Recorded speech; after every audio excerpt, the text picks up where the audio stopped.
this fun retro, please? You make moments like these possible. Handcrafted in Canada, Hardline's ice pad has revolutionized curling for over a decade. Engineered with top-tier precision and durability, it is backed by an unmatched 10-year warranty. Designed for curlers at all levels to sweep effortlessly with maximum efficiency, it is trusted by the world's best curlers, including Olympic and world champions. It is quite simply the best brew in the game. Hardline. Join the revolution.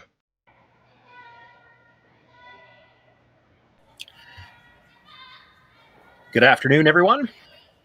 Shawn, Joyce here with you live from the Saville Shootout presented by Curling Stadium Edmonton. We are here at the Saville Community Sports Center in Edmonton. Women's action on here today. Draw 3 in total. It's draw 2 for the women. And for the game that we're featuring here, we've got Jolene Campbell against Satsuki Fujisawa. And this is the first game of the competition for these two teams. Both were idle this morning. 10-sheet facility here in Edmonton. And I'll talk about this a lot through the weekend just to make sure everybody's aware of what's going on. They're using a staggered start. It's great for the fans, great for the ice makers. A little confusing when you're looking online. The 5 of the games start right now. The other 5 games listed at this time, draw time, will be starting at about 4:30 local time, so in about an hour and a half. And that works out great so that no matter when you log on, there's going to be 5 games underway. We don't have any of that downtime in between draws where nobody's playing. First end action underway here. Two teams have a practice session before the game and draw the button for last rock in the opening end of play. It was the Fujisawa team winning that draw to the button. They've got the last rock here. Eureka Yoshida is the lead, throws up the corner guard.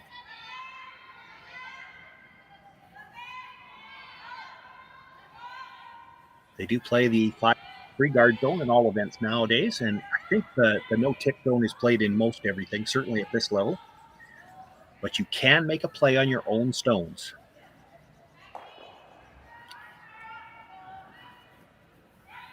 Rachel Erickson throws the second stones for Jolene Campbell. With the brush down, that is, I believe, Dana Demons, the lead. Can't have two lead. You can't have two blondes sweeping. It's hard for me to see them on the screen. But yes, that's Dana with the glasses. Abby Ackland is the third.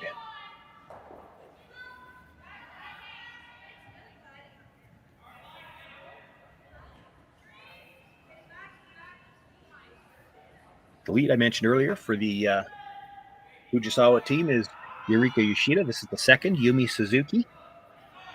The third is Shinami Yoshida. And the skip, Satsuki Fujisawa.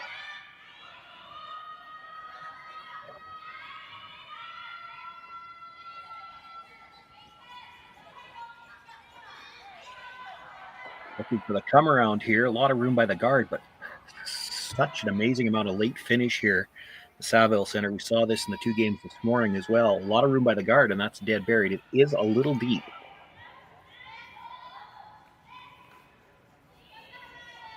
Chance for Rachel to come sit on top of it.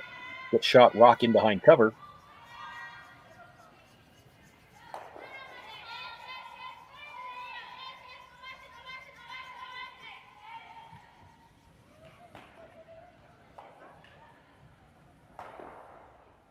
A little bit of a different lineup this year for Jolene Campbell. 3 of these girls were together last year, but Rachel Erickson, I believe, living in Manitoba, but has birthright in Saskatchewan, or maybe it's the other way around. I can't remember. They were playing out of Manitoba last year anyway. They have made a change this year. Dana Demons in at lead, living in the northern part of the province. So with 3 of the girls having Saskatchewan birthright, Abby Ackland now becomes the import. Jolene was the import last year. And they will be playing out of Saskatchewan this year.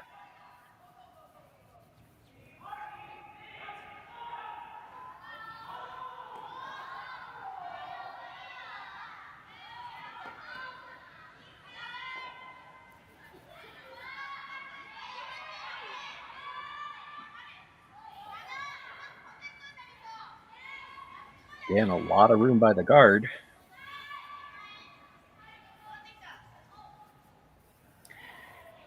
You will see some teams try to sweep for a little extra curl there, but they knew that was already going to be tight to the tee line. Didn't want to slip to the back. Get a quarter of it underneath cover.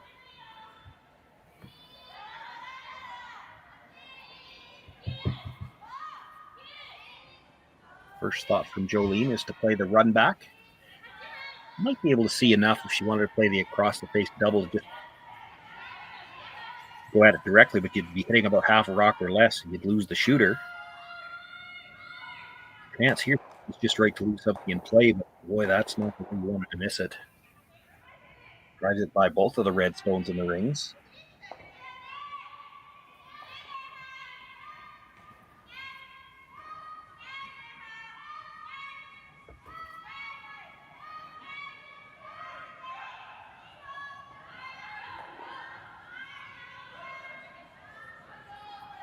Early chance here for Fujisawa to put some pressure on. Looking to come around that yellow stone that was just thrown, get about half under cover. Provide some protection to the two reds in the rings as well. Just like this in the 12-foot.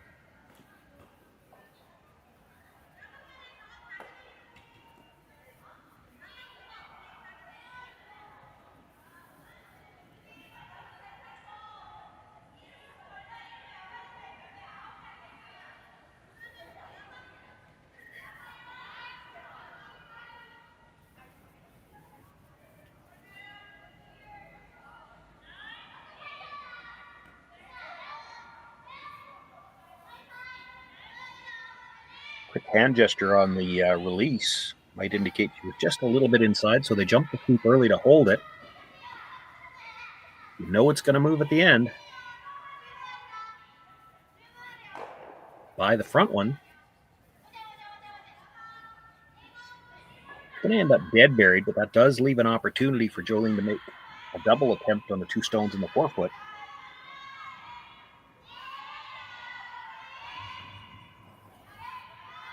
And if you were to ever cross the face just a little bit, you'd probably go behind cover. Now, you won't get both of them if you do that, but it might be more important to keep your shooter behind cover here.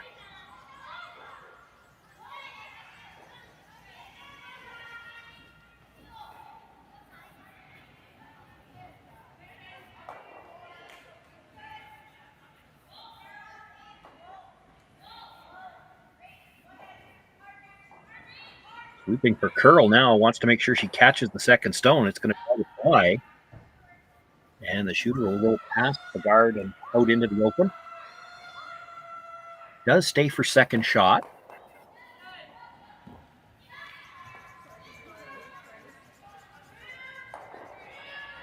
Fujisawa looking to make a play on it. She'd like to roll back behind the corner guard.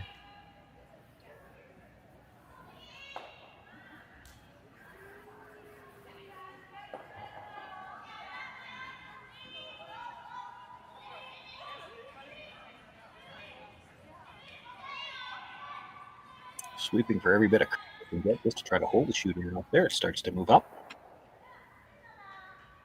Makes the hit. She will roll into the edge of the 12-foot.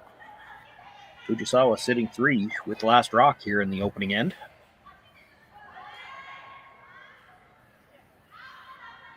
Does give Jolene another chance to make a play on shot rock, try to roll behind cover.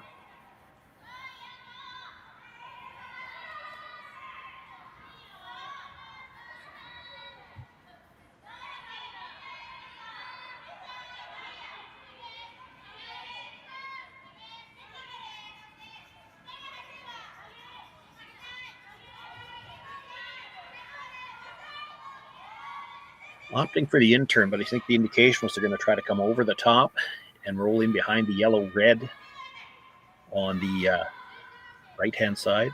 The thrower looks at it.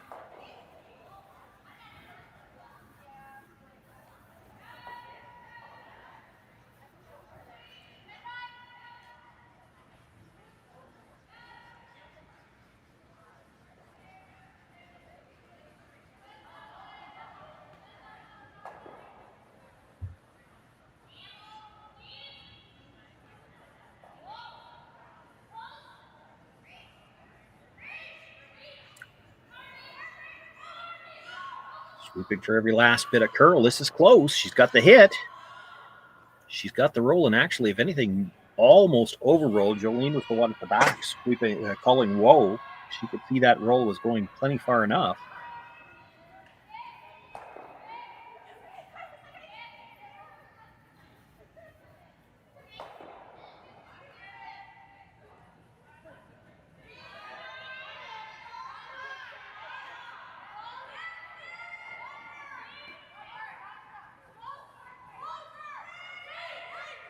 Left a sliver of it. Satsuki is going to make a play on it. There, I was waiting for the broom to go down. It doesn't look like they're throwing a lot of weight. She doesn't need to move it very far to make sure she's shot rock.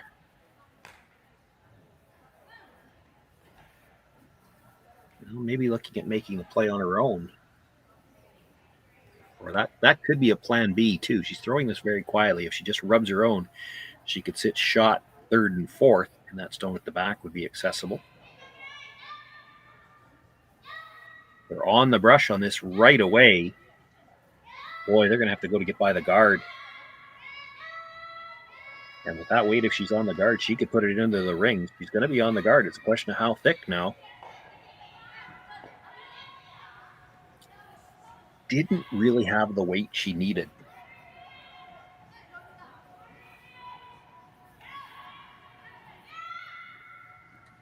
Jolene's first thought was to throw the guard up. I think if you throw the guard, you'll see Fujisawa try one of those angle run-ins for 3 because she's only facing 1. So I think your best guard here might be second shot.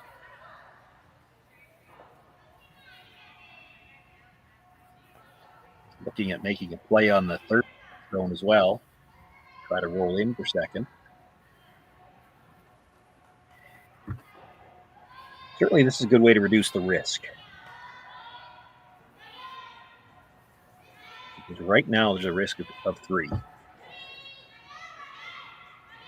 You don't get the roll here. Fujisawa might make a tap back on her own stone in the 8-foot, try to get 2 that way.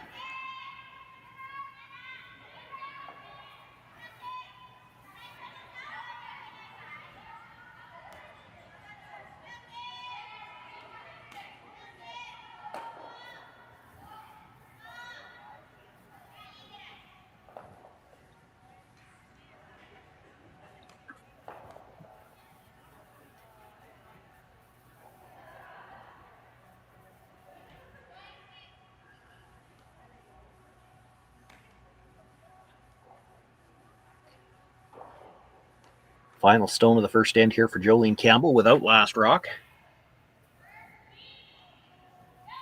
Looking for the hit and roll in. Try to sit 2.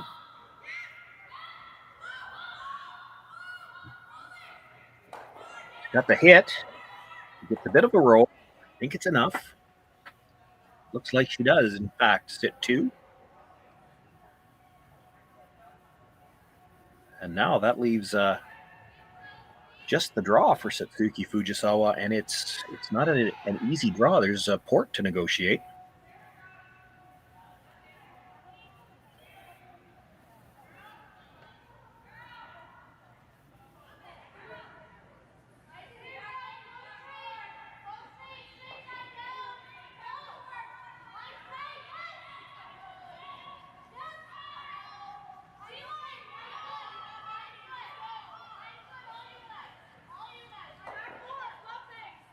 Satsuki Fujisawa, her final stone of the first end. Facing 2 Jolene Campbell counters. Needs to make it through a port, and any bite of the 4-foot would give her the single point here. She's going to run out there for a while, and it will move big at the end, but she does have to get off of her own stone. Line looks to be nice now. It actually rubs off her own stone. Might have needed that rub to slow down. Catches a corner of the button, and she will pick up her single point. Fujisawa with 1 here in the opening end. Jolene Campbell will have last rock in the second. Everything I've worked for, everything I've sacrificed has led to this. It's out of your hands now. All the gold medals in the world can't help you now. You could throw the perfect rock and still miss. But it just takes one. You leave it all out there on the ice to leave behind a legacy.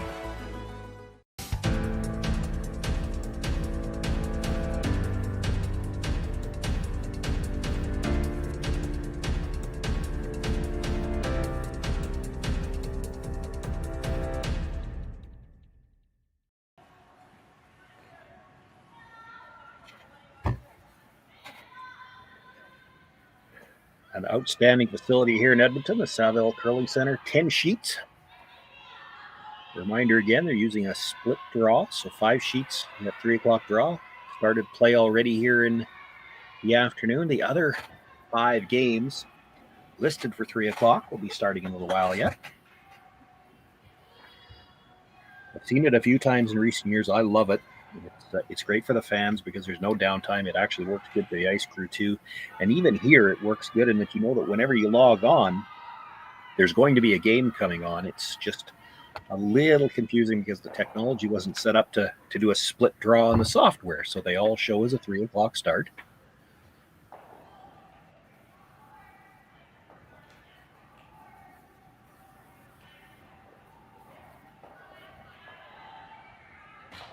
This rock really curling towards the guard. No tick zone rule is in play. Now that's the kind of tick you can get away from. Get away with, though. She did touch the guard on the way back, but as long as it does not leave the center line, that is a legal shot. Had she removed it from the center line, and we did see that a couple of times already in earlier draws today. That stone would have been removed, and the guard goes back. I wouldn't be surprised if we see that a few times this weekend with the amount of late movement that there is here. You can get a rock that looks like it's got a ton of room by the guard, and if you're not right there ready to jump the sweep when it starts to move, you could crash the guard very easily, and we've already seen it. They look like they've got lots of room, but they're going to move.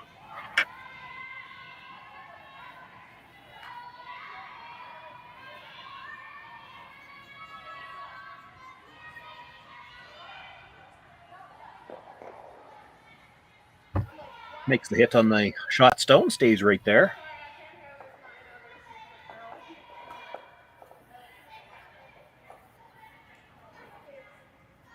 Jolene asking Dana Demons to simply ignore that stone, make the come around to the top of the 4 foot.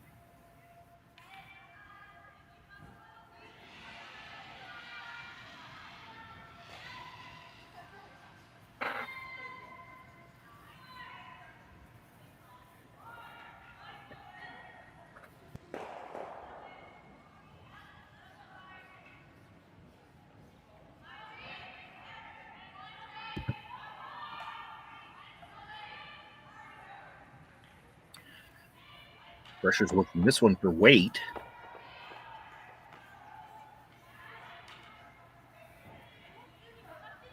Needed a bite of the 4 foot to be shot rock. It does come, well, half to 2/3 behind cover. Half, let's call it half.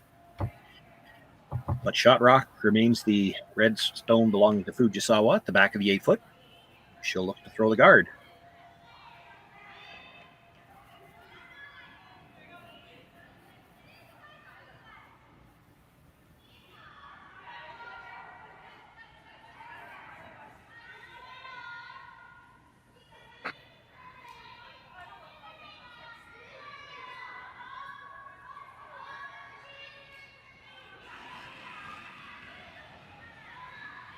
Inside Brusher has been on this all the way down.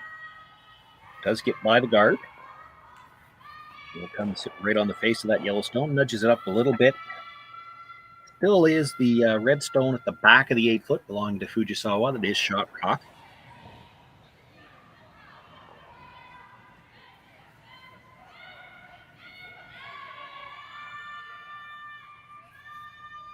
Not liking that guard where it is. She looked at playing the hit and roll over to the corner. The best result, if you could make it, is pretty much straight back, kill the 2 reds, and leave your own stone on the top of the 8 foot guarded. But there is some risk with that.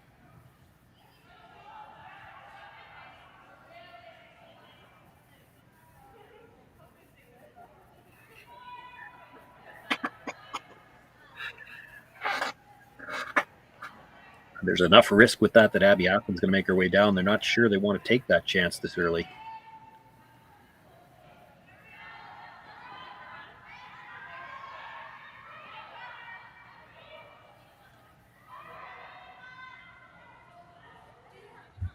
We don't have mics directly on the players, but as you can hear, there are mics on the cameras, so we do pick up some of the sounds. Certainly it helped with picking up the sweep calls. You can tell just how urgently they need to go for line and such, but it does make it a little more difficult when we're trying to guess what they're talking about with those particular shots. They opt for the straight back, and Rachel Erickson makes the double on the Reds. Does leave her shooter in front of that second shot stone.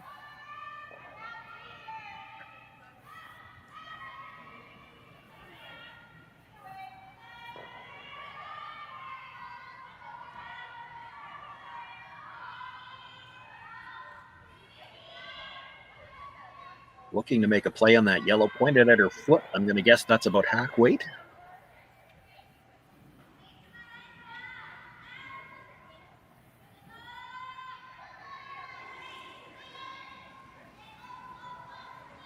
Again, inside brush her down early. Now switching off, looking for some curl. Going to be by the front one. Catches a piece. Will remove the yellow, and does the shooter hang around? Well, a little spin back at the end, and it will stay full 12 foot. Fujisawa sits 2 for the time being.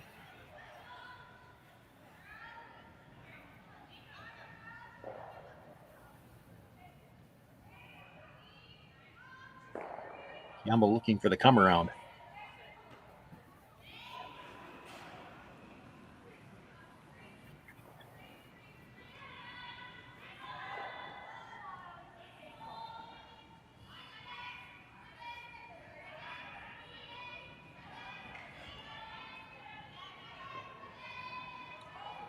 Rachel Erickson. Oh, and we have a little bit of a fall there. And just enough that she touches that rock. So that is a burnt stone, and that will come off.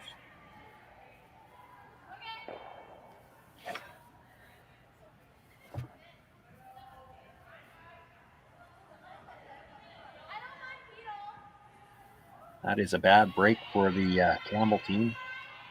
And it does happen once in a while. Of course, this is the first event of the season for these ladies, and there's always a little time involved in getting your feet back under you on the ice. It's a little different walking on ice than it was walking around on the beach all summer.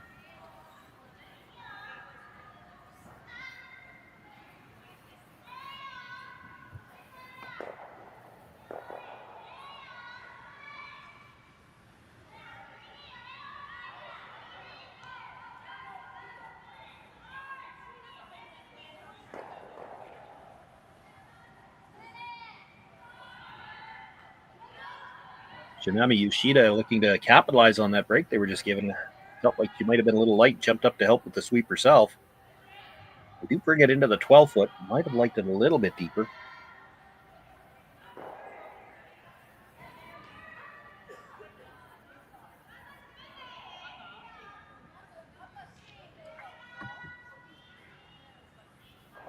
Leaves room for Abby Ackland now to try to come around from the out turn.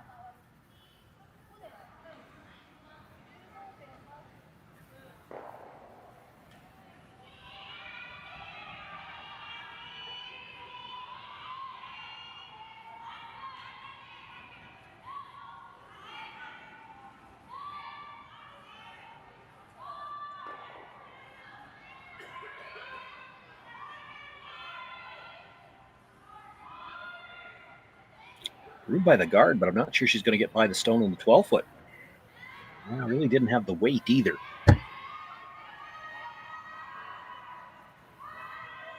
Satsuki taking a look around, and I love it when they point for us because sometimes it's hard to tell. So it is the red stone on the side that's third.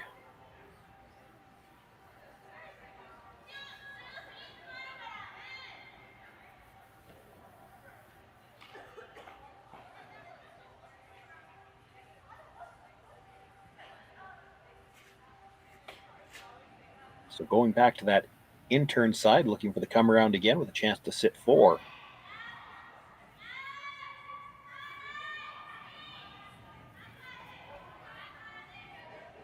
just a little light on her last shot. If she can adjust about 4 or 5 feet more out of her hand would be good.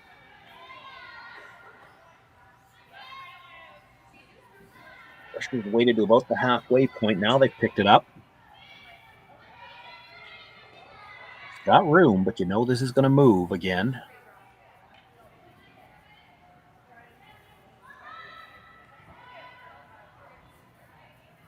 Comes to rest, side of the button.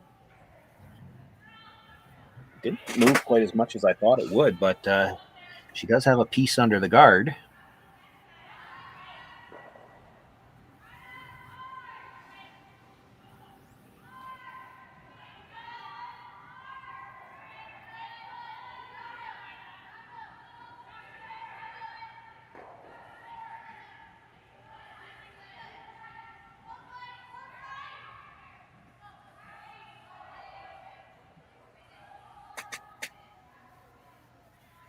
So the hand signal on that one was the stomach for the weight. I don't know if that means she ate too much. I don't know how much weight is. I ate too much weight.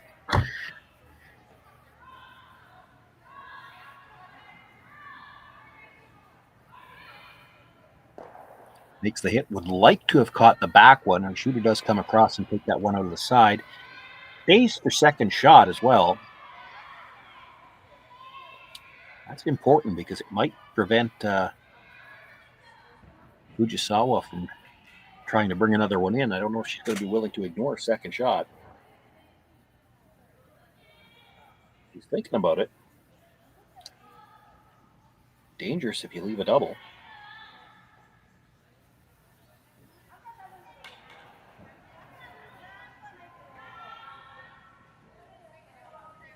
Does have a couple of ways she can make this. They talked about touching their own as well. Sit on the corner of your own. She can't really get to the back one. If you move it 3 or 4 inches, you're still probably sitting 2.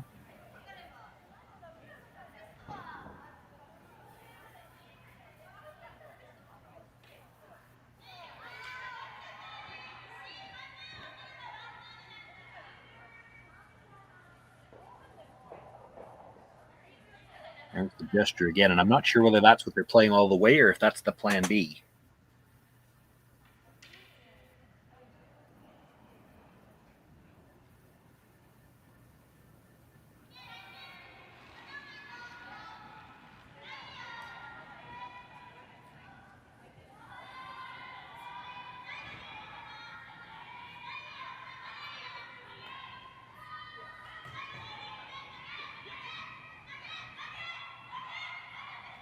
Like they're coming by it. Now sweeping for curl. She'd like to bury a piece. Satsuki just a little bit less weight than Shinami had. Does again get to the edge of the guard.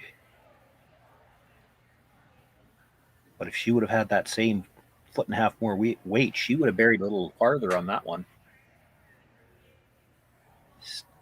Probably still enough room for Jolene to make the double. She made a couple of great hits and rolls in the first end to get out of trouble and set up the force. She can make a double here. She might still have a chance to pick up the deuce of her own in this second end.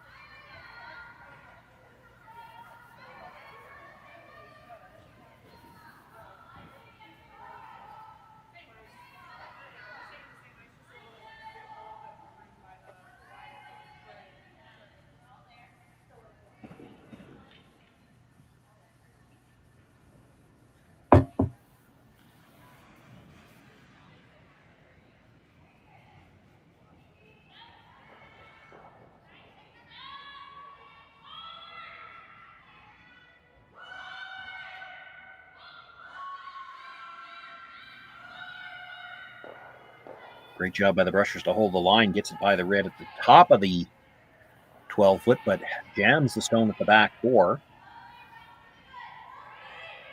So it is still Fujisawa sitting 1. Second and third, however, belong to Campbell. And really pretty dangerous to try to make a play on second shot rock. They're looking at hitting the third shot stone.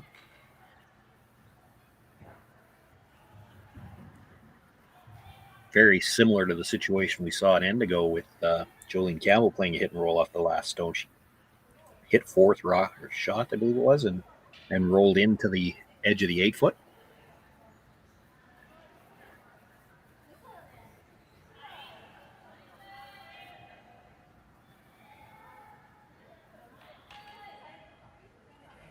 Problem for Fujisawa here is that those rocks are kind of close together and they're all on the same side. If she plays the hit and rolls in far enough to be sitting 2, she might leave a raised double for 2.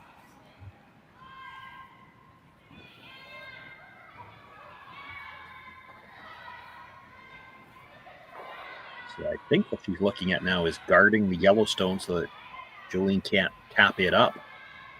Try to get 2 or 3 that way.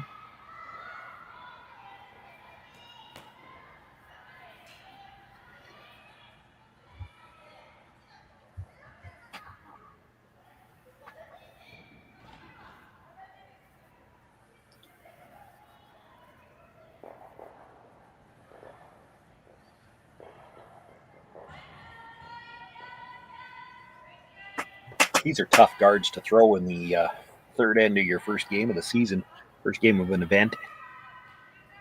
She's got to go so wide. You know that the movement is late, so it's going to look like it's out there a long ways, most of the way down the ice. Can't afford to over curl.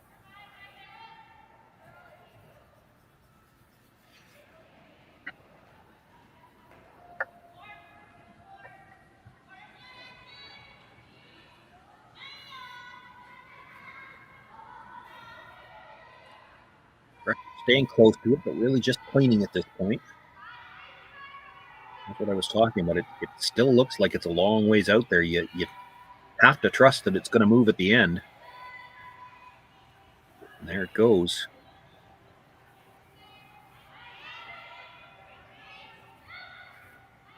Really nice shot. Well-placed guard.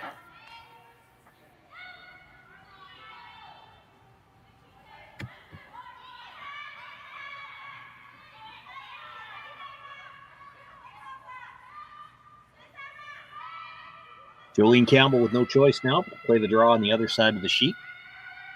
She needs full 4-foot for her single point.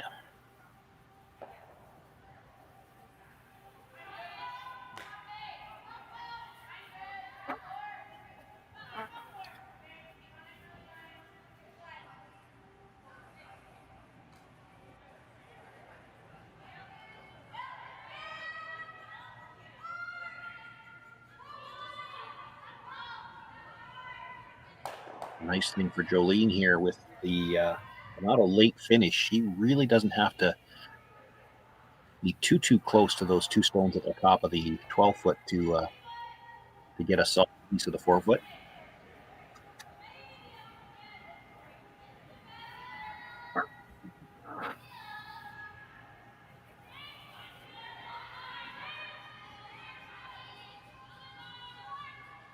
Rusher's staying close, picking it up a little more now. Looks nice at the hog line. Now it's a question of whether or not she's got the weight. They had to wait for it to start the curl. And I don't know if they're going to get it there. Comes up just a little bit short. It'll be a steal of 1 for Satsuki Fujisawa. He takes a 2-0 lead here over Jolene Campbell after 2 ends of play.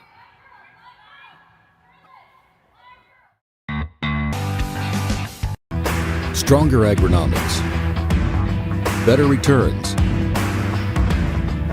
greater peace of mind from pre-seed to post-harvest. You can count on the Victory Canola program to keep you and your farm ahead of the curve. Grow with us at victorycanola.com.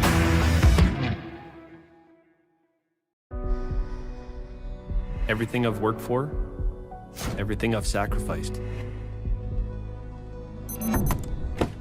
has led to this. It's out of your hands now. All the gold medals in the world can't help you now. You could throw the perfect rock and still miss, but it just takes one. You leave it all out there on the ice to leave behind a legacy. I don't remember a time when curling wasn't a part of my life. When I wasn't putting in the sweat and hard work to be the best that I can be. Clocking in the time, the effort to practice day in, day out. Curling is more than just a game. It's a family, a community. And when it's time to play, I know I'll be ready. Hardline, supporting hundreds of our next generation athletes.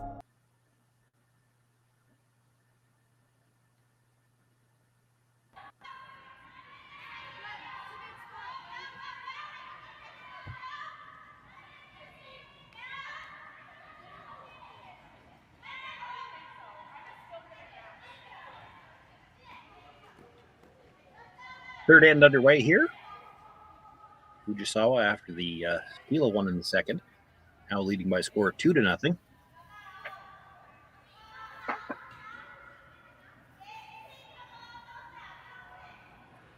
Brought the first stone of the end into the house, but slid deep to the back of the 8-foot. Campbell throws the corner guard.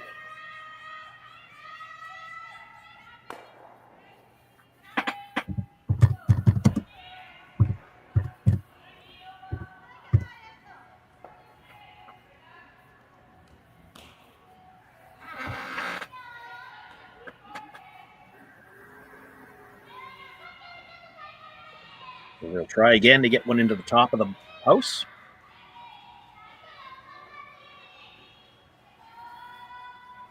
Eureka Yoshida. Deep on her first attempt. Good job by the Brushers to bring that into the top 12-foot this time.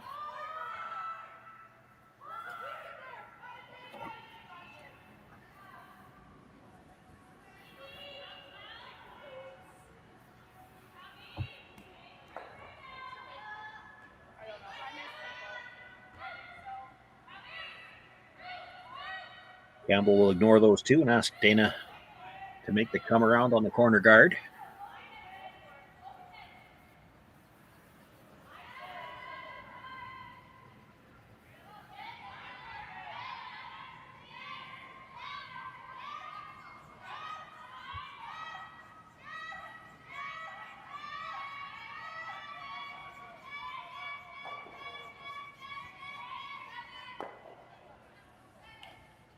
It's probably 3/4, maybe 7/8 under cover. It is only third shot, but it's more important right now that it be buried. Fujisawa to make a play on it. Has to be extra careful here. This is still just the 5th stone of the end. So that corner guard is a free guard. If you happen to clip it on the way by and it touched the divider, it would go back.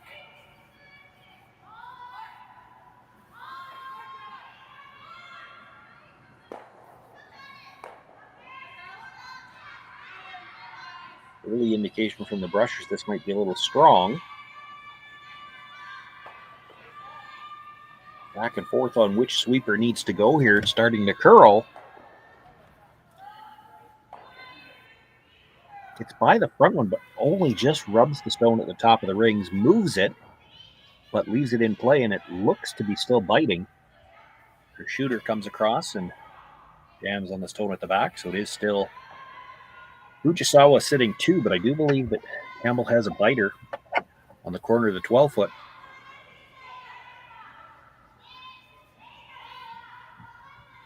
She's looking to make a play now on the stone at the top 12 and roll to the edge of the house on the open side. Not really worried about making the double at this point.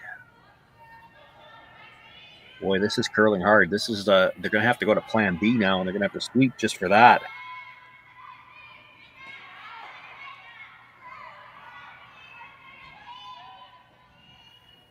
Now over curls, just touches the stone, moves it over about 1.5 feet, but loses the shooter as well.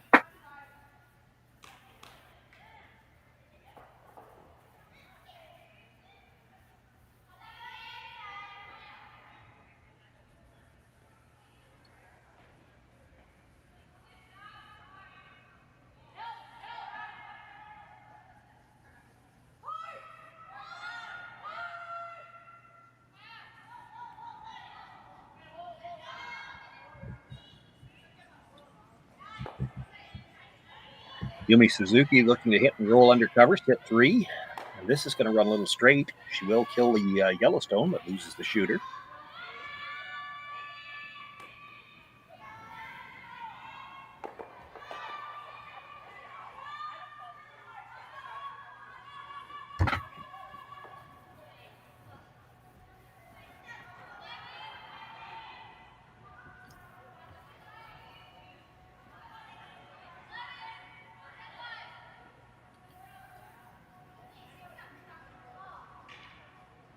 Well, after moving that red stone at the top of the house over a little bit with her last stone, Rachel Erickson now being asked to play the freeze on the back one since it is equipped.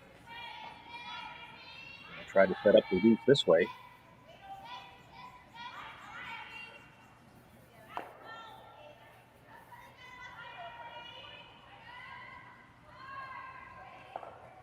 Swooping for every bit of curl they can get here. Just a little strong. Rubs off that stone. Comes to rest in the back 12, but it is third shot.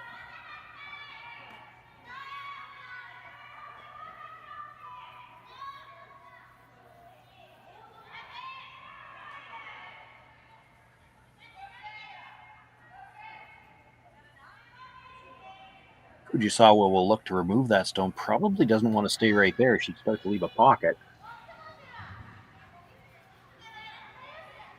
It needs to roll over here a little bit. Rolling out is fine. Rolling out is what they're going to get.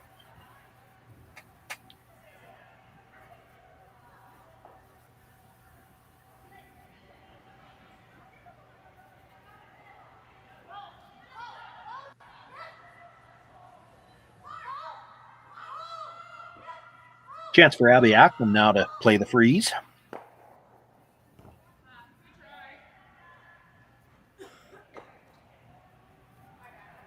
They did roll that or move that red stone at the back over just a little bit, so now she's dead on the face, but I don't think they can get at it from the other turn to try to blast it out.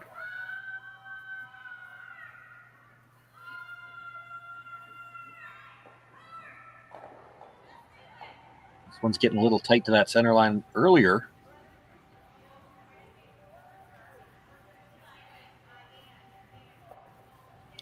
This is plan B now. They realize they're not going to get the line for the back one, so they don't want to oversweep it and not be shot rock. She actually buried behind the stone at the top of the 8-foot. And does stop in time to be shot rock.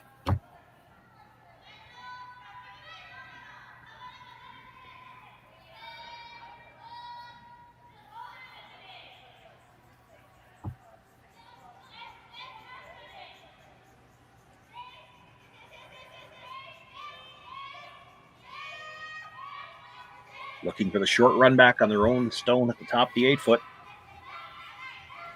Has to stay on the broom side. Doesn't want to double jam this.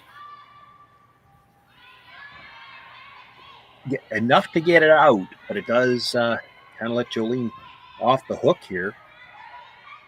She's got a chance now to play a hit on the only stone remaining in the rings, and at the very least, she should have a chance to blank this end.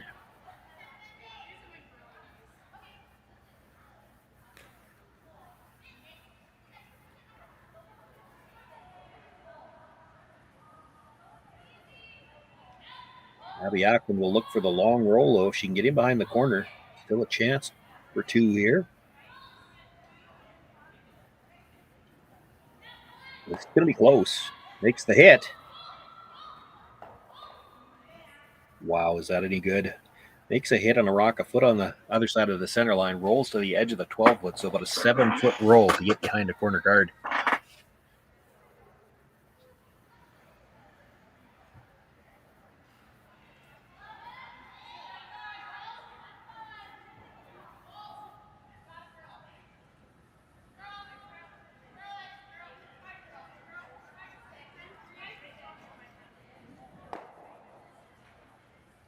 Looks like Satsuki's first thought is she can see a little piece from the out turn. She could try to pick it out. She'd lose her shooter. You know that Jolene will try to come around if you do that. The other option, and I think It's Shinami Yoshida that likes the intern come around to try to freeze on the corner.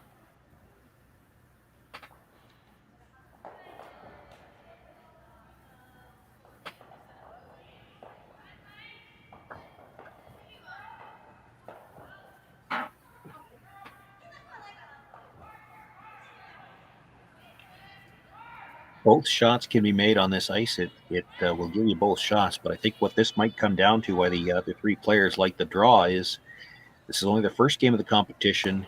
You've had your pregame practice and a couple of ends. You've seen a lot more draws than you have wide takeouts.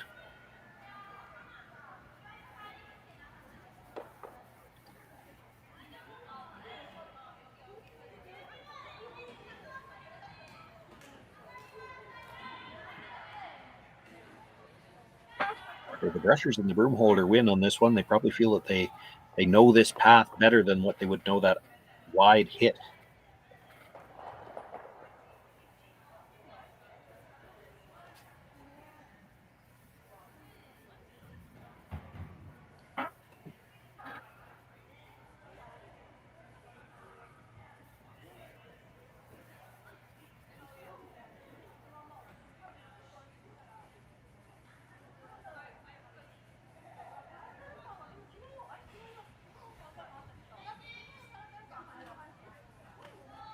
Brushers pick it up pretty early. And both brushes down, going at a fair clip, so they must think they need to go for weight.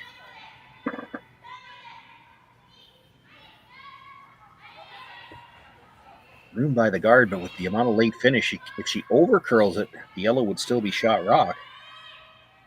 And it does come up just a little bit short.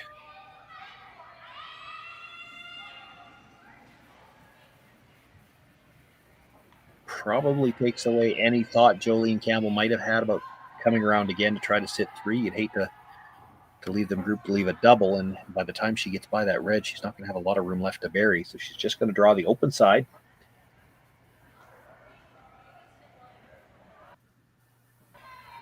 Fujisawa will make a play on this stone, and Jolene will have her chance for two. And can tie things up here after 3 ends of play.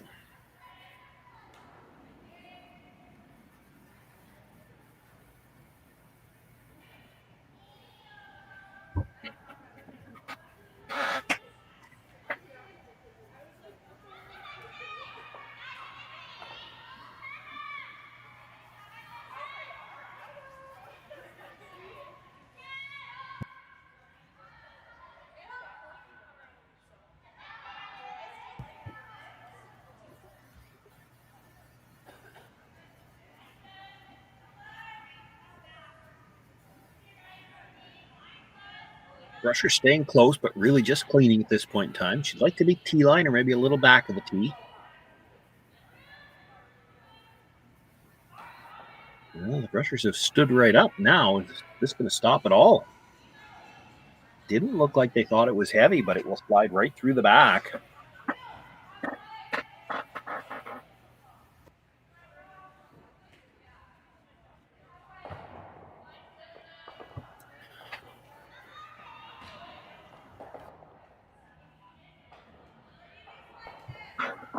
Well, another chance now for Fujisawa. Basically the same shot she just played, although she'll have to go a little bit wider to get around the one she just threw.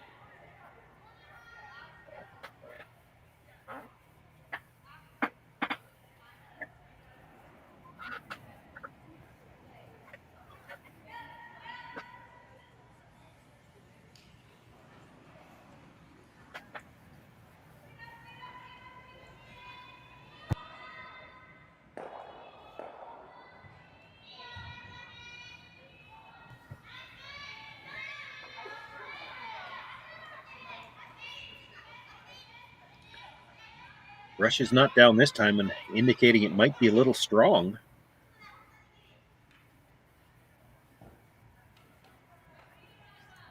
Probably thought she needed to throw a little bit more weight, but with taking more ice, she was a little bit more down the middle. She might have been down a better path, and it slides through the back as well. Opportunities handed back and forth here in this third end. And when the dust clears, Jolene Campbell with a chance to draw for two needs just about any bite of the paint. And he has to beat out that red nibbler at the top of the 12-foot. She can pick up her deuce here and tie the game. And boy, this didn't look like it was going to be an end and 2-point end until Abby Ackland made that great hit and roll with her last one.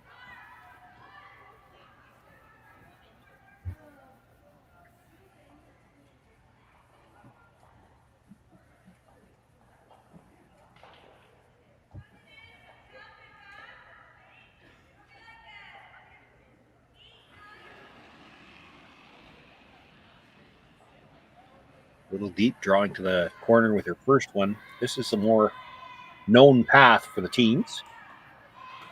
Coming towards the middle. Rushers pick it up early.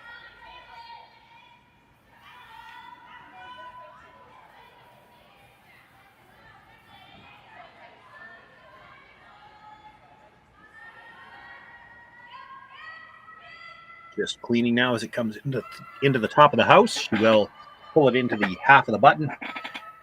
Put 2 points on the board for Jolene Campbell. We're all tied up at 2 apiece after 3 ends of play here from the Saville Shootout in Edmonton. Handcrafted in Canada, Hardlines Ice Pad has revolutionized curling for over a decade. Engineered with top-tier precision and durability, it is backed by an unmatched 10-year warranty.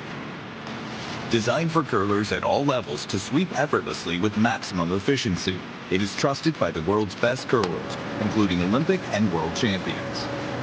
It is quite simply the best brew in the game. Hardline. Join the revolution. Imagine being able to stream every curling game from every sheet from any event, be it your Wednesday league game, bonspiel, or corporate event. Curling Stadium offers an all-inclusive streaming solution featuring high-quality cameras, ease of use, great reliability, and minimal installation. Offering your sponsors customizable ad space on your streamed curling games and being able to sell video packages to your corporate events for increased revenue.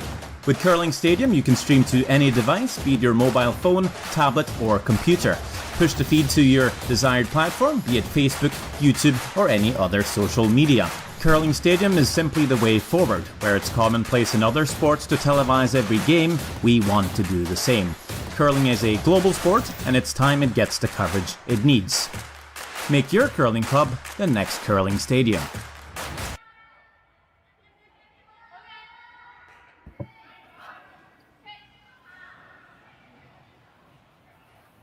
All tied up, 2 apiece here from the Saville Shootout as we begin play in the 4th end. Jolene Campbell with a nice draw on her final stone to pick up the deuce.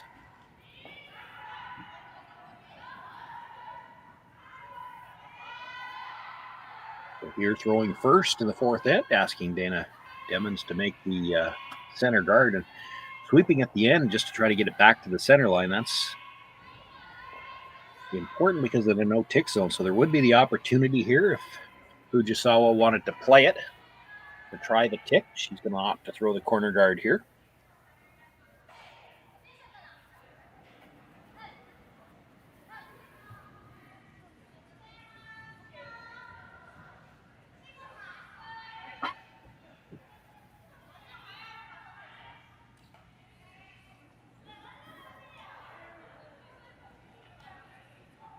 This is where I wish we had player mics. There was a lengthy discussion there from the Campbell team at the hog line. And of course, in the last end, her first stone, granted, throwing to the corner, slid through the back. The second one, they had to work it a little bit, but it did get to the tee line. Don't know whether that's the issue, whether they were wondering if her 2 stones were matched or if it's something else.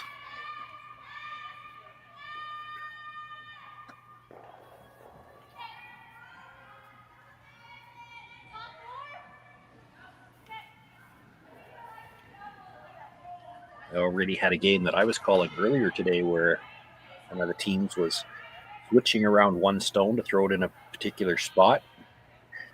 Not such an important skill these days is to be able to manage your stones. If you've got one that maybe you think curls a little bit more or slides a little bit differently, you've got to decide when you want to throw it.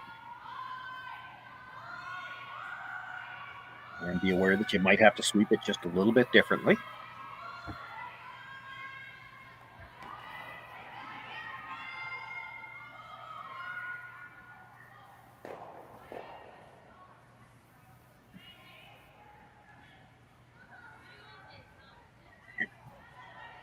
Come around, peeks out just a little bit. So they're going to make a play at it. Now, this is one of those situations where because that stone isn't on the center line, if she does touch it on the way by, as long as she doesn't kill it, it is a legal shot.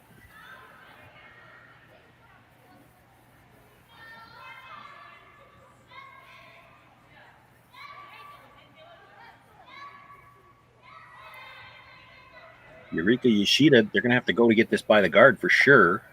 Not going to get by, but with that quiet wait and the fact that it wasn't on the center line, that essentially acts like a tick shot, and it's perfectly all right.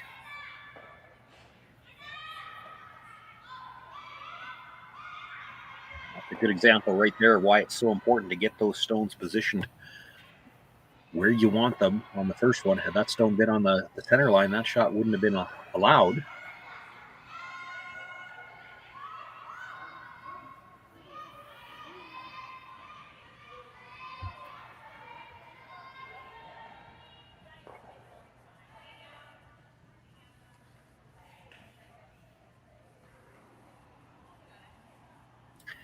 Peeking at the chat as much as I can. Now we've got quite a widespread audience for this one. As you might expect, we've got a number of viewers from Japan. We want to thank you for joining us. Not sure about the time difference. Can't be early there. I think I just saw somebody out of Michigan. We've got viewers from all over the world.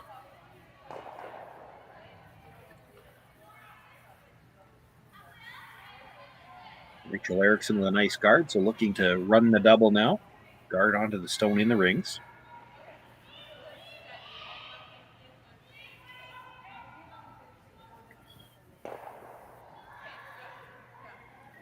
We'll drive it by the rings, and shoot will roll all the way at play.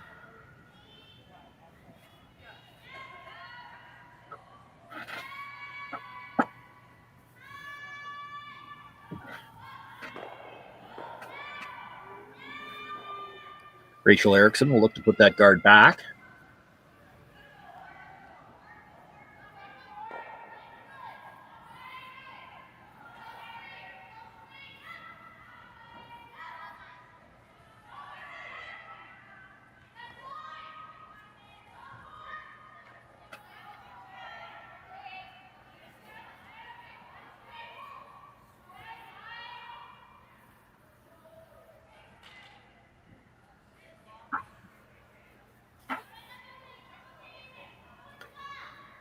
Covers that shot stone, actually just maybe a little bit higher this time even, so any attempt at the run back would be even tougher.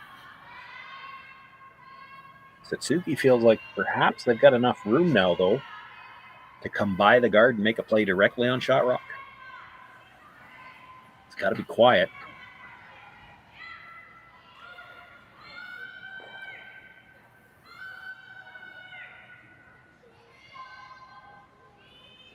You know these shots are possible on this ice. It's all a question of matching the weight up to the broom. It'll hold for the longest time and then really go from the hog line in.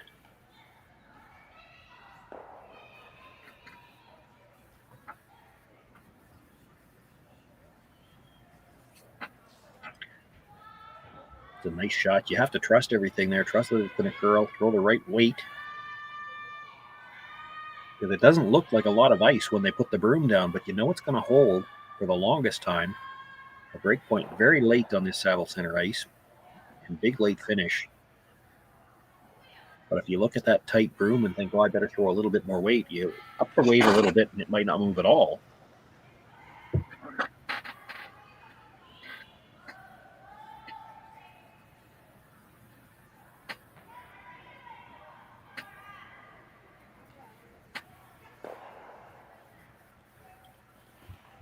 Abby Ackland with the hit stays right there.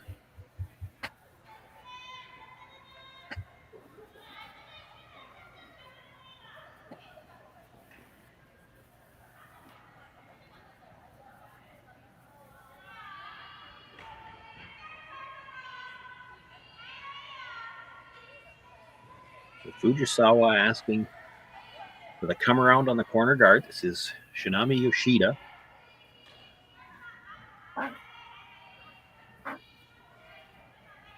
Looks like lots of room here, but with the big movement in it, it's bigger towards the middle than it is going away.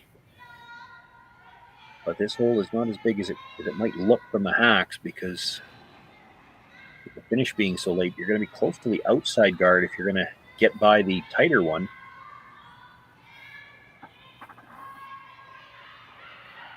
All right, she's got a nice line coming in.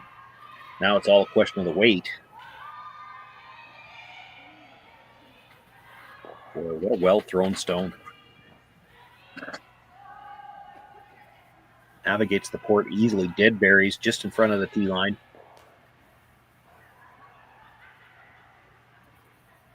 All Abby Ackland's got the straight back run back on her own tight corner guard.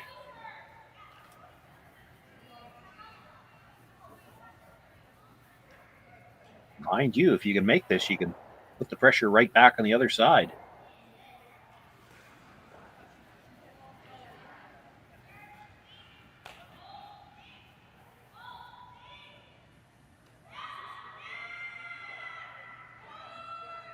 Boy, that made a jump on them. They were just a little on the outside.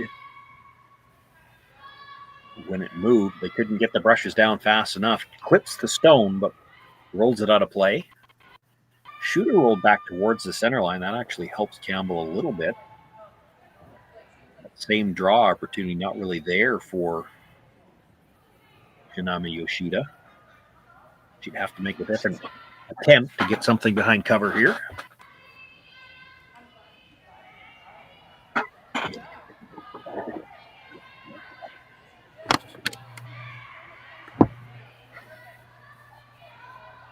Fujisawa, I think, looked like she laid out the options and was waiting for some input from the other end. Which one do we want to play?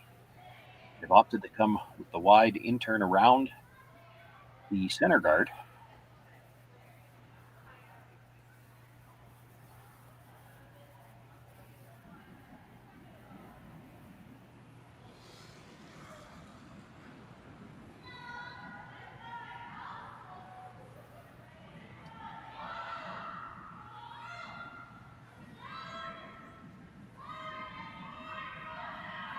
We were on it a little bit early. Now they've gone back a little bit. Off and on. It kind of looks like the sweepers want to go, but they were waiting for it to curl, and it looks like it's got plenty of weight. Boy, that's a nice shot. Brought it right into the top of the 4 foot. It is dead buried. Don't think Jolene's going to be able to see a slither of that from the axe for either turn. Might be easier to go after it from the out turn.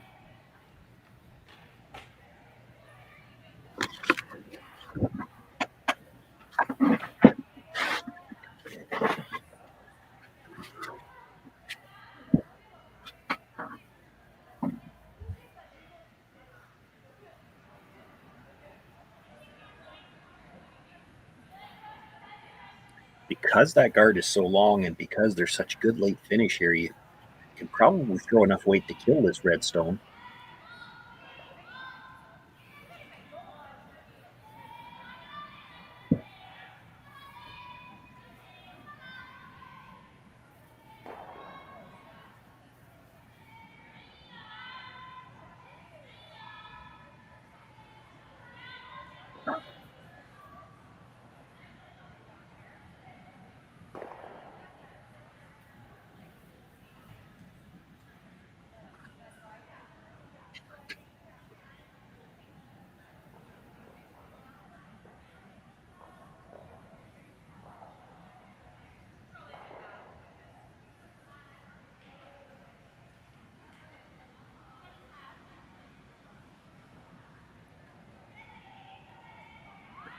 Delicate shot here for Jolene Campbell with her first stone here in the fourth end.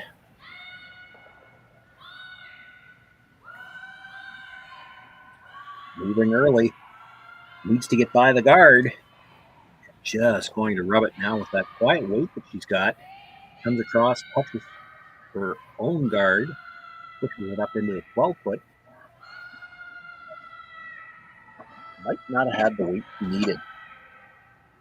If she gets by, I'm not sure she pushes that stone very far. She only just rubbed the 2 guards.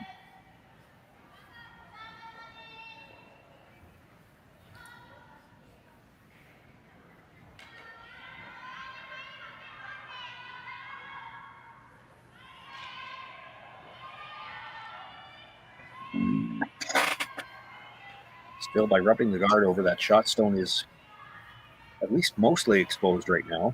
Fujisawa doesn't have an obvious place to go with a second one. They're looking at coming towards the stone that was just the shot stone, the stone they just played. Probably from the other turn, though, I think.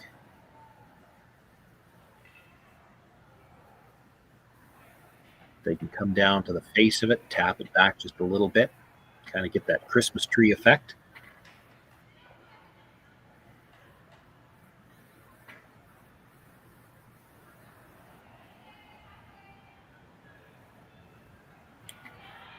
Doesn't need to move it very far. In fact, there's actually room to get, again, that Christmas tree effect we talk about, the stagger. There's room to get it by stopping in front of it. She'd still be sitting 2. She just wants to get about half in behind cover here.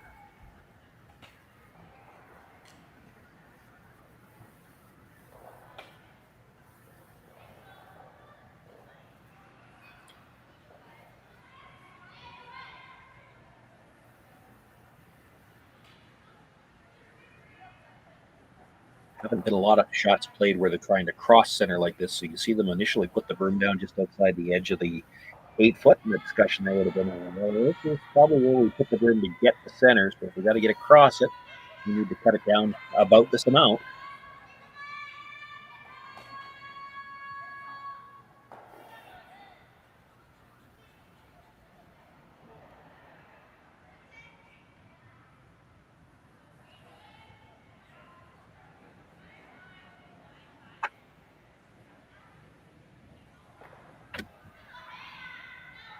Two all as we play here in the 4th.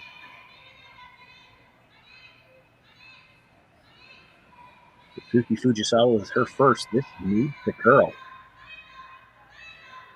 She threw the weight for the tap, and it's running a little straight on her. Touches the yellow stone. Comes across, does sit buried to sit 2.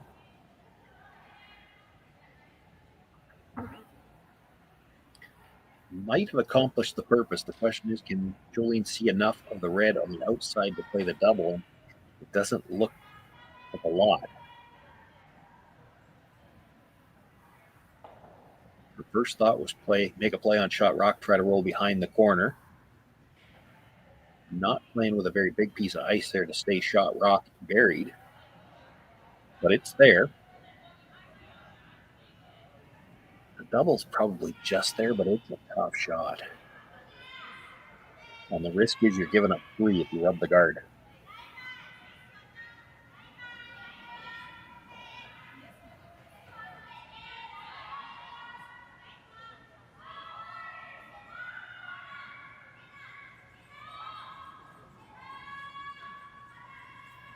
Jolene went all the way down to take a look from the hacks at what she could see, and I think she's opting for the hit and roll. It was her first thought. She actually made a couple of great hits and rolls in the first end to get the force.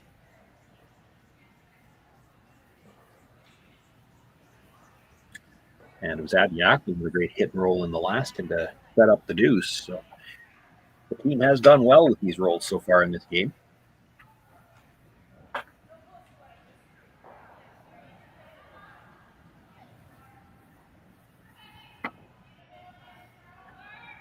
Looking to make the hit on shot rock, try to roll across and underneath her own stone at the top of the 8-foot. Hit shot rock.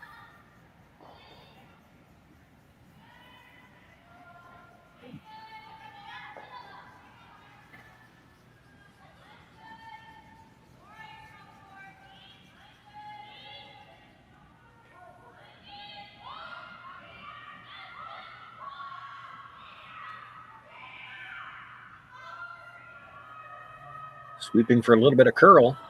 She's got the hit. Now, how far will it roll? It's going to roll just a little bit too far. Fujisawa already sitting one will have the chance to draw for two. And just a few questions in their mind because of that last stone running so straight on them.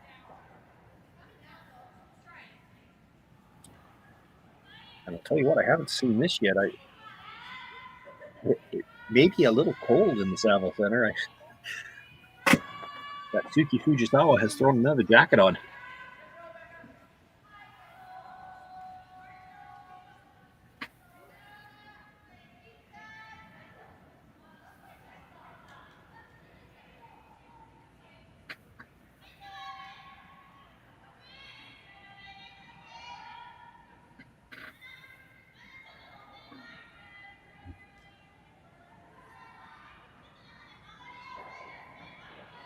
Rushers haven't really touched this one.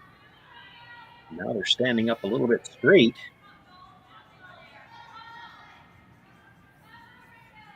Will come to rest, though, in the back of the button. Satsuki Fujisawa picks up a deuce here in the fourth end. She'll take a 4-2 lead over Jolene Campbell into the fourth end.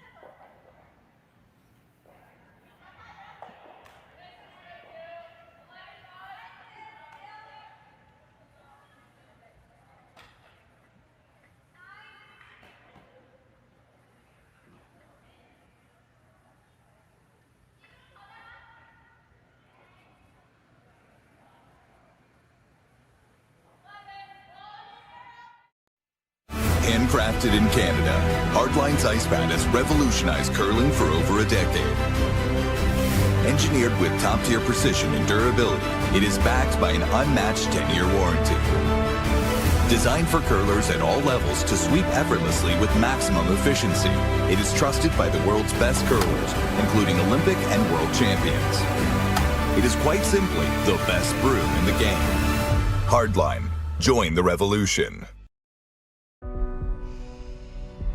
This is it. It all comes down to this rock. The hours in the gym, the weeks away from my family. This is what I've been training for. And all those voices trying to tear me down, I'm here to silence them. We've given everything we have for a chance to get everything we want.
Just one more throw, please.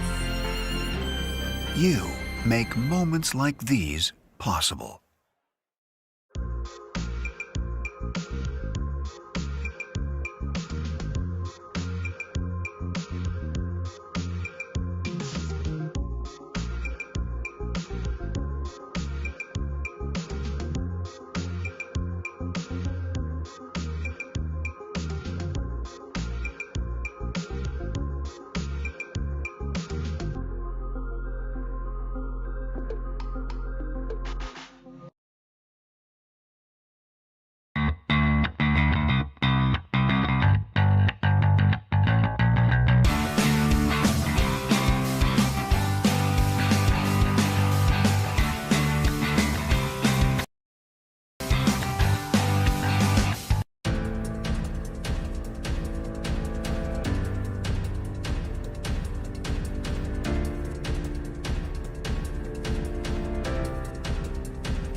4 ends in the books here. Opening game for these two teams in the Saville Shootout. 20 teams in each of the men's and women's division, playing in 4 pools of 5. That'll be the top teams in each division. Top 8 teams in each division advancing to the playoffs on Monday. We will have all of the round robin action for you, as well as the playoff draw, quarters, semis, and finals on Monday. So stay with us all weekend. A lot of action coming up. Great way to start the season.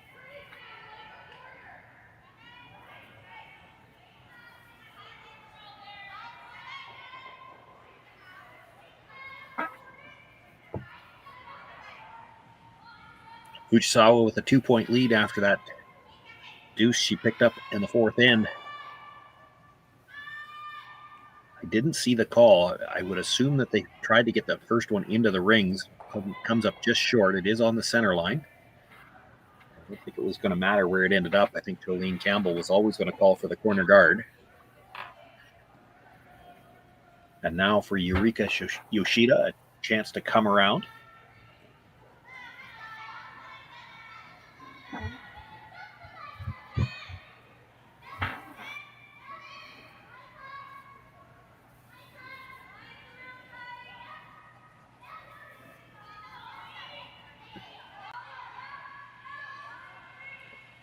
Tight line coming by, but they do get it by the guard. Having to sweep to get it by, it does slide to the back of the forefoot. If anything, just out a little bit on the other side.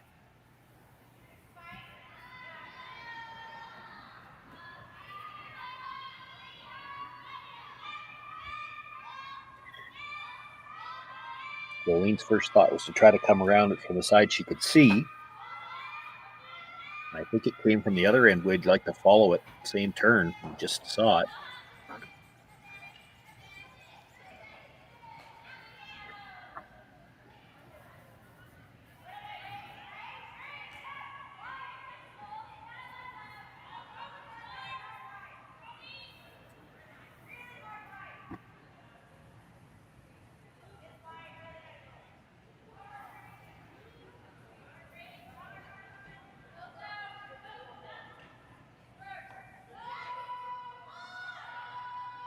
Comes down, touches that stone on the way by. Now it was on the center line, so it's no tick zone. Quick look at overhead. It looks like it's probably still touching the center line. If it does, that shot is perfectly legal. Had it moved a little bit farther, though, the shooter would be removed and that stone would go back. Look at it from the overhead. Boy, that is just still touching the line.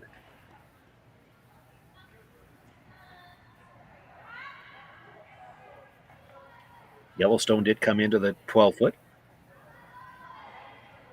Yumi Suzuki can make a play on it now.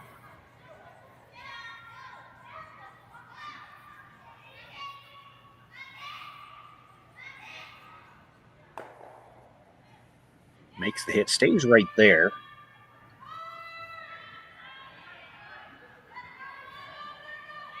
So Rachel Erickson with a chance now to make the hit, try to roll behind the corner guard. And if you get the roll behind the corner guard, you're going to be awfully close to making the double on the stone at the back of the forefoot.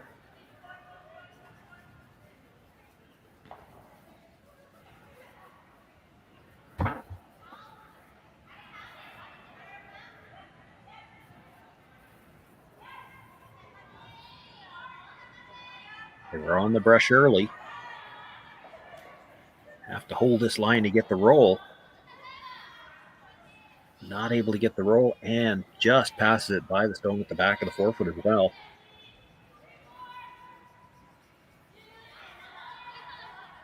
Shooter is biting. So Fujisawa going to make a play on it. He will look to roll back towards the center line area.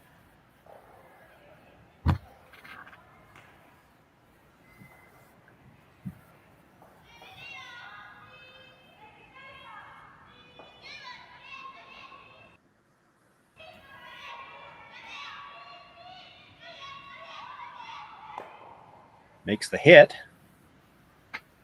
Rolls across and does hang on to the top of the 12-foot. Doesn't quite overlap those two, but it does protect the stone at the back of the 4-foot.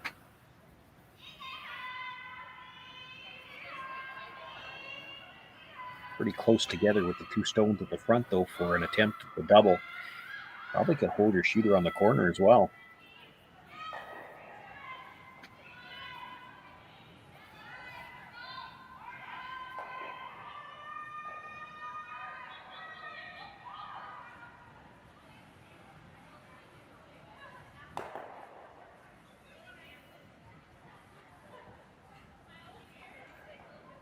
Rachel Erickson with the double. Does keep her shooter in play.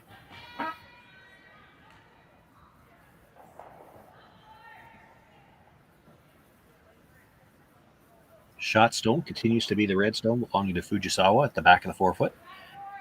Two yellow guards belong to Jolene Campbell.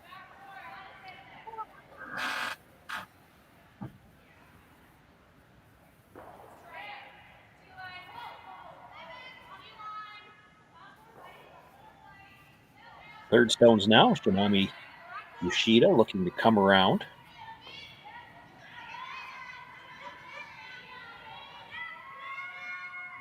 He's got a lot of room.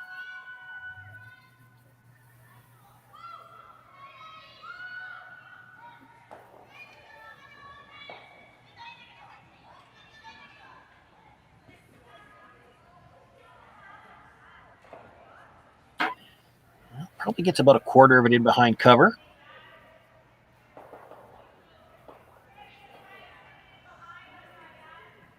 Lighting the top of the 4-foot, sitting 2. Jolene's first thought is to play the run double. If she doesn't think they can see enough of it from the other side to just come at it directly. So you're probably right. You certainly wouldn't want to flirt with the guard on the way by anyway.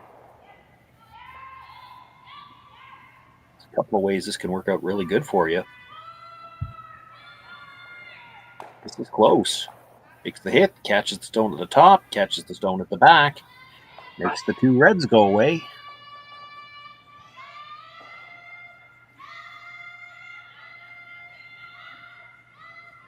Now it's Jolene Campbell sitting 1, although it is out in the open. Pretty greedy to ask for the run double and stay buried.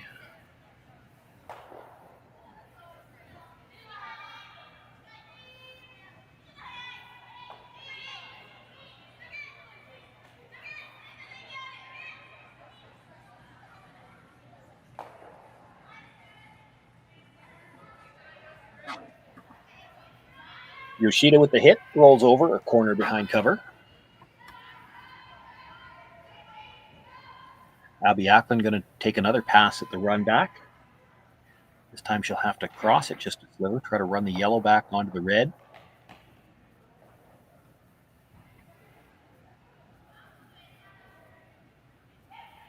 Your shooter will roll a little bit towards center. It is possible to roll them both together and leave it buried.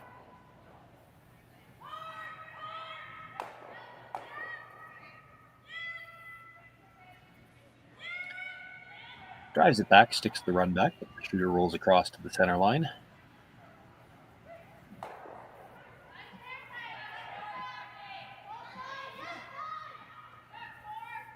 So Fujisawa again looking for the hit and roll behind cover.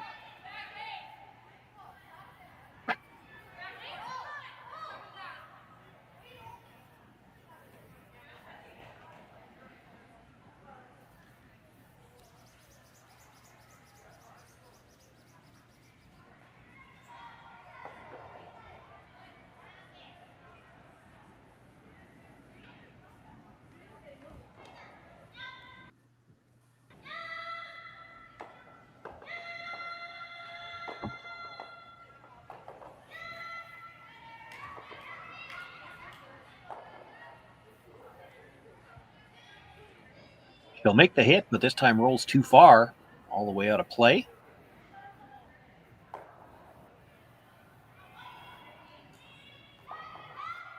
So Jolene Campbell with a chance to set up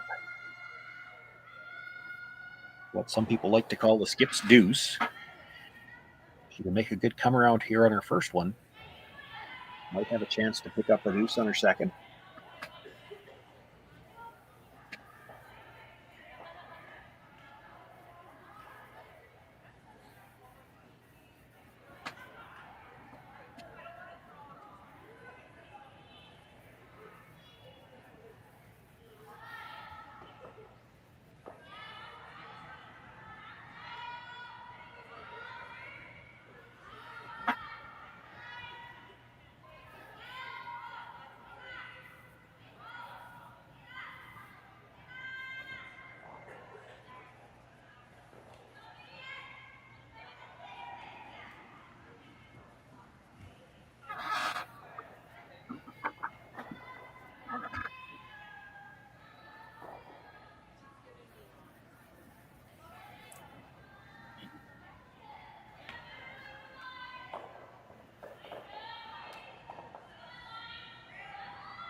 Brushers picked it up early, but just cleaning.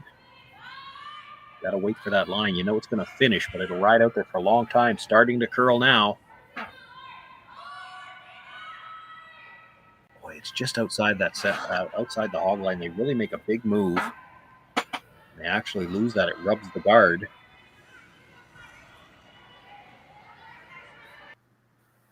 Will come into the rings for shot rock in the 8-foot, but it is completely open. Probably enough room for Fujisawa to try to roll under cover as well.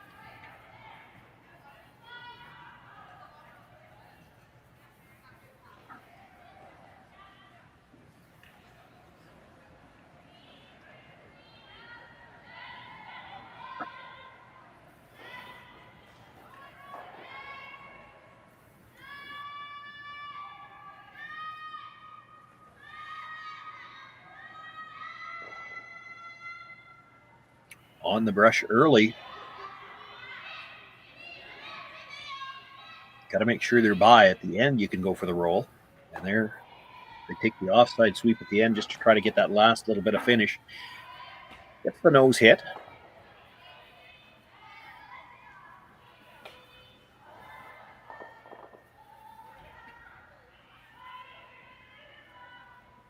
Shot stone is wide open. Jolene Campbell will have a chance to play the hit. Simply roll out of play, blank the end, keep last rock into the 6th.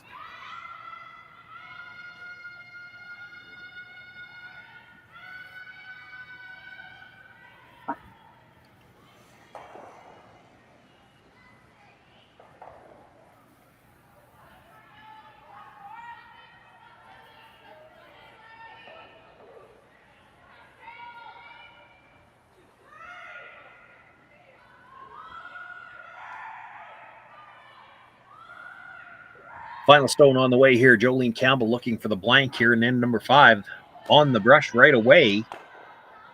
She gets the hit. Rachel Erickson ready to try to sweep the roll, but I think it's going to hang on for a bite. Jolene Campbell gets a single point she didn't really want there. Does close to within 4-3, but it'll be Satsuki Fujisawa with last rock once again in the 6th.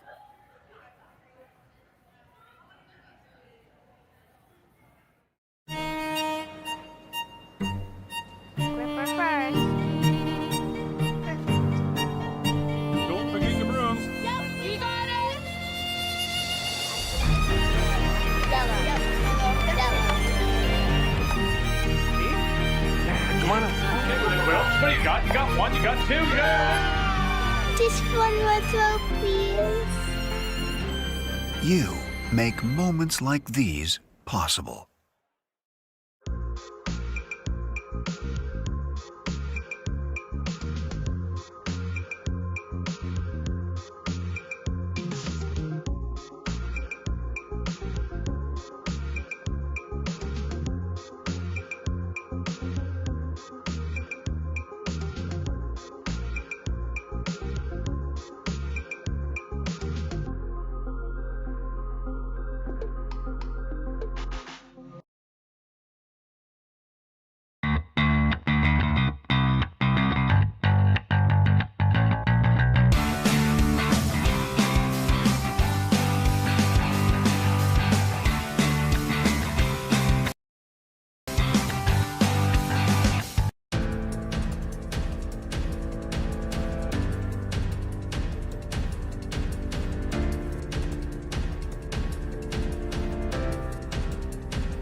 Jolene Campbell with a chance to blank the fifth end, not able to roll out of play, so picks up the single. Here as we begin play in the sixth end, it is Fujisawa with a 4-3 lead. She'll also have last rock here. Dana Demons looking to play the center guard. We saw this once earlier in the game where Dana had a little trouble getting that rock all the way back to the center line and leaves it just a little off center, so that rock can be ticked. Fujisawa is going to call the come around. But even at that, this is one of those situations where she can afford to tight ice it a little bit, because if you touch that on the way by, there's no penalty.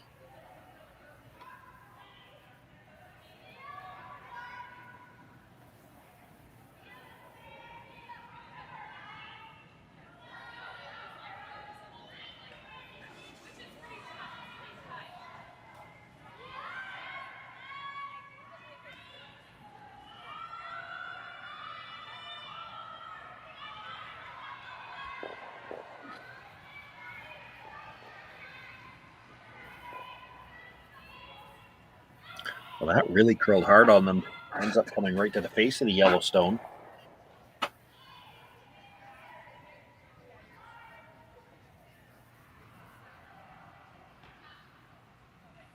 So early opportunity here for the Campbell team here in this sixth end, needing to steal. They've got two center guards already, a chance to throw a third one.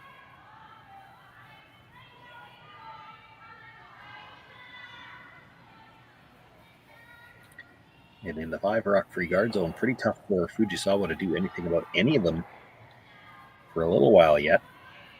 We'll probably have to try the come around again. This one's getting tighter to that center line early.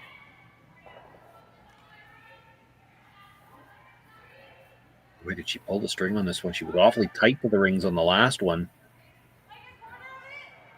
And this one's going to stop on the wrong side of the hog line. So that stone will be removed.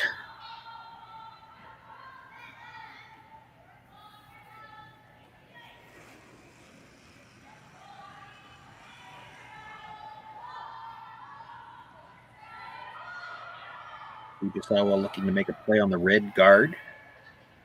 Safest play is to play the split on it. Try to push the red into the rings and roll the shooter to the corner.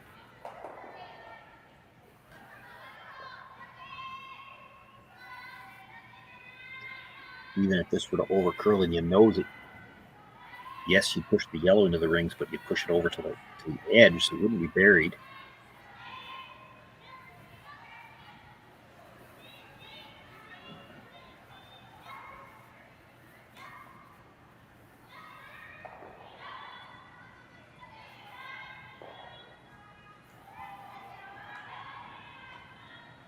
Eureka Yoshida with a really nice tap. Puts her stone into the corner of the 12-foot and rolls the shooter well off the center line as well.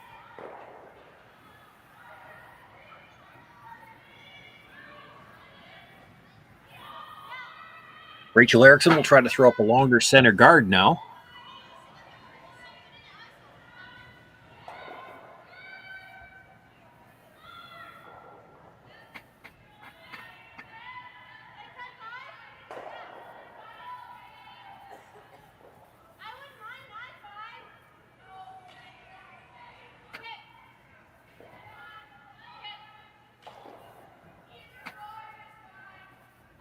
Does get the guard up.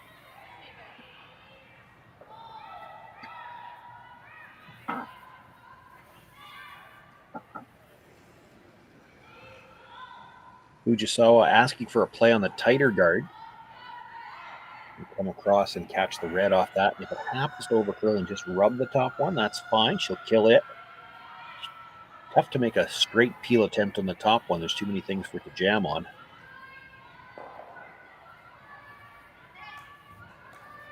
Gets the back one, passes it by everything. Her shooter rolls out of play as well.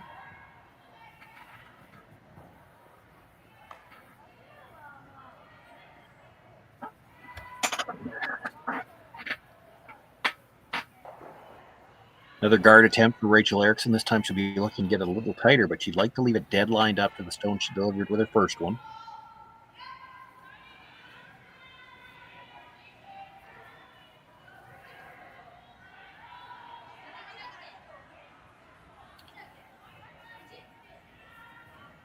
like to put Fujisawa in a situation where if she wants to peel a guard, she's got to go after the top one because there are potential jams on both sides for it.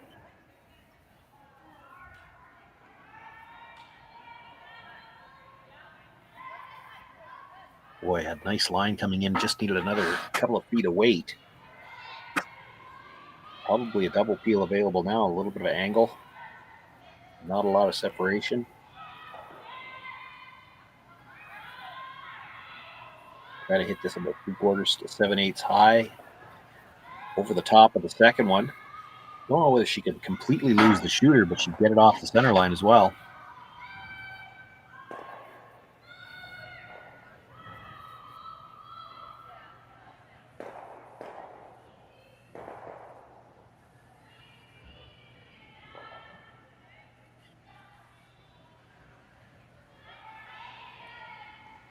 She out through the camera operator.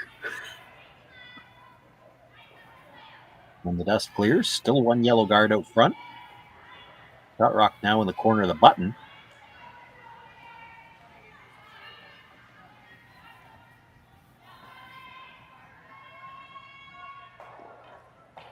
It is open and a chance for Jolene Campbell to make the hit and roll undercover. It's Abby Ackland, pardon me, still throwing her last one. She had come down to take a look at the situation.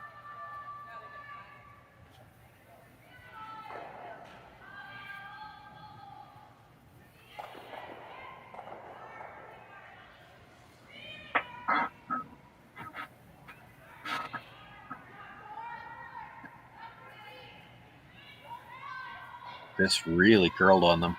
Not able to get by the guard. Had they gotten by, I think they go right through. I don't think they would have made contact with the stone in the rings at all.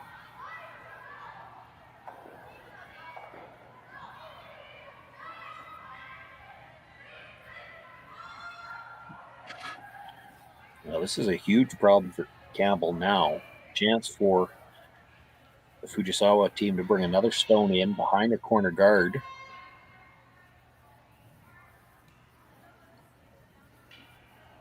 It's going to be real tough for Jolene Campbell to not give up at least two here. Not a good situation when you're already down one playing the sixth end of an 8-end game.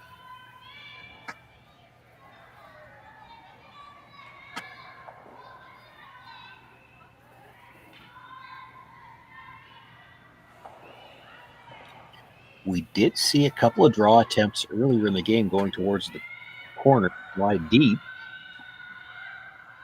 But no mistake here. Puts it right at the top of the tee line. About half in behind cover.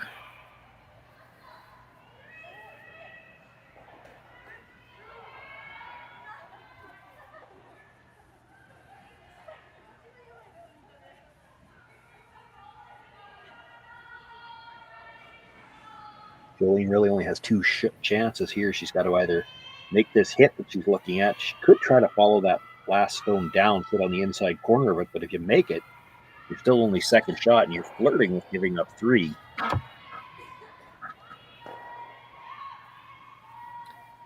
Makes the hit, stays right there.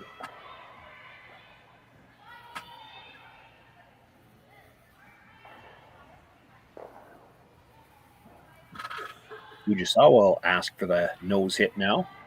You've got the option again. She could try to roll to the open side a little bit farther, but if she rolls too far, it would make that corner freeze behind the guard a little more attractive for Jolene Campbell. You don't want to roll center line side, might leave a double.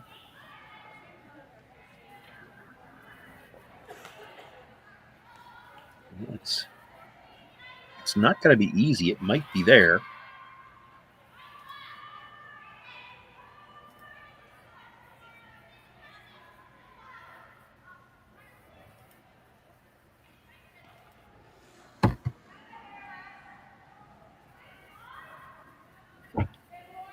Jolene's going to give it a go. Even if she just rolls over towards that stone, might have a chance for a double on her last one. You see Abby cleaning the path. If they can come over and nudge it, she'd like to get it all the way out.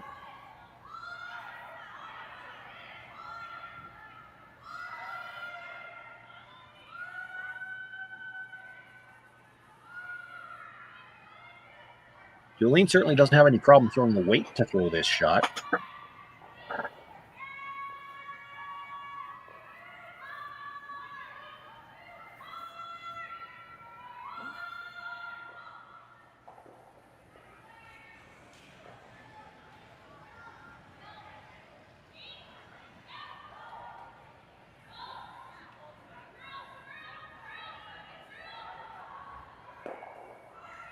Makes the hit, rolls it across, comes to the corner of it. Boy, is that any good. Didn't make the double, but she stays on the corner of it. And that's a real tough stone for Fujisawa to get out. She can make a play on it.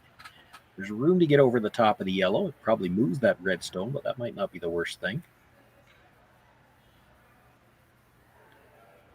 Certainly it's a much more delicate shot than it looked like she was going to be playing here, though.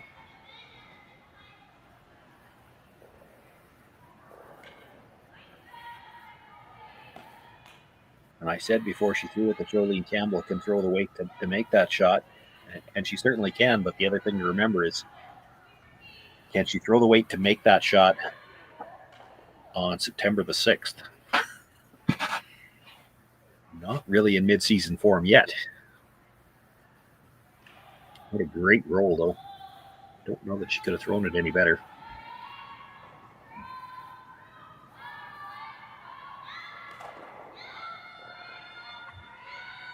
Satsuki Fujisawa with her first stone here.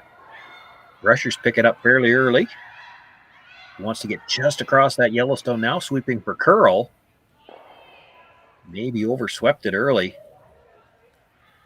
They're going to lose their own stone, and the yellow doesn't leave the rings. A little bit of a panic on the sweep. They didn't want to get too tight to the guards.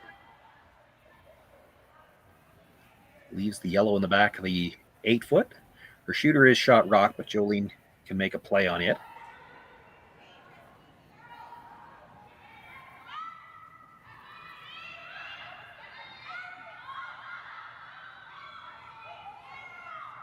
So a chance here to sit two and at the very least get the force out of the Fujisawa team.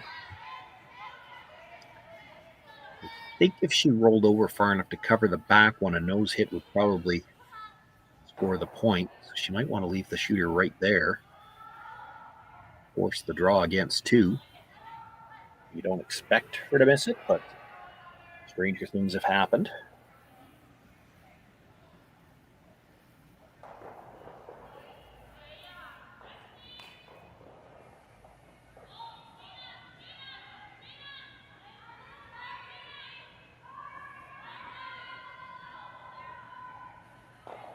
Has to hold the shooter.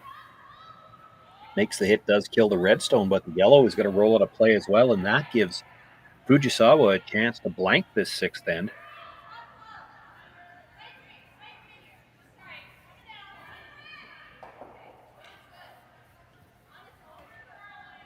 Just a slight miscue there, but it does let Fujisawa off the hook a little.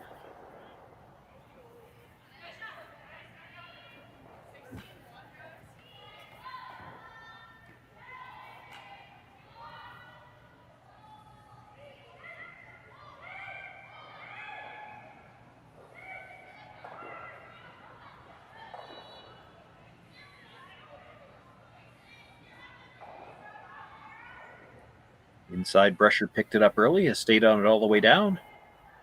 She'll clip about half, roll the shooter out of play. We've got a blank end here in end number 6. Fujisawa with a 1-point lead over Jolene Campbell after 6 ends of play, and she'll have last rock again in the 7th.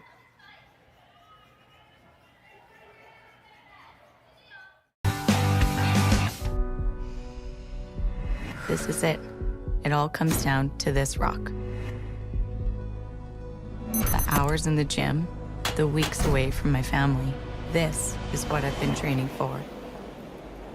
And all those voices trying to tear me down, I'm here to silence them. We've given everything we have for a chance to get everything we want. I don't remember a time when curling wasn't a part of my life. When I wasn't putting in the sweat and hard work to be the best that I can be. Clocking in the time, the effort to practice day in, day out. Curling is more than just a game. It's a family, a community. And when it's time to play, I know I'll be ready. Hardline, supporting hundreds of our next generation athletes.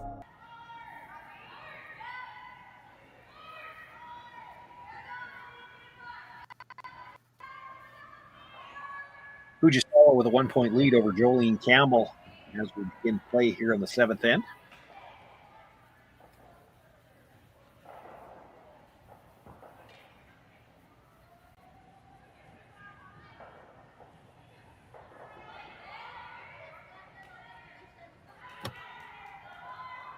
And Fujisawa does have last rock here.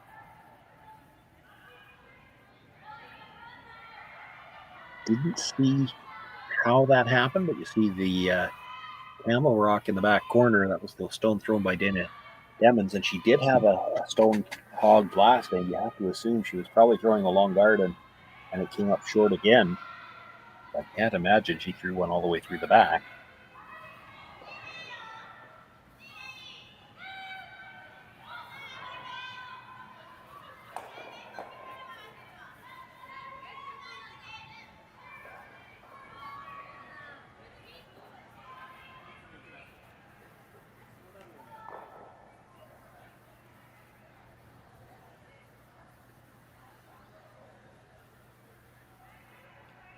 Eureka Yoshida with the corner guard. Now Dana Demmons will try once again to throw up the center.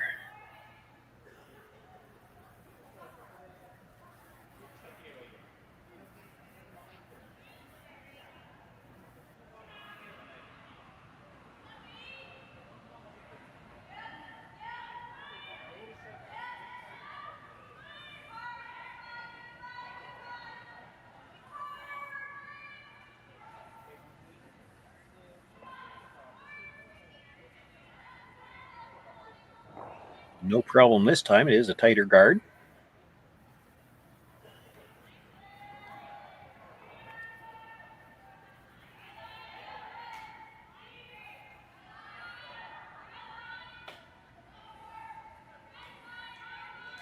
Fujisawa looking to come around her corner now.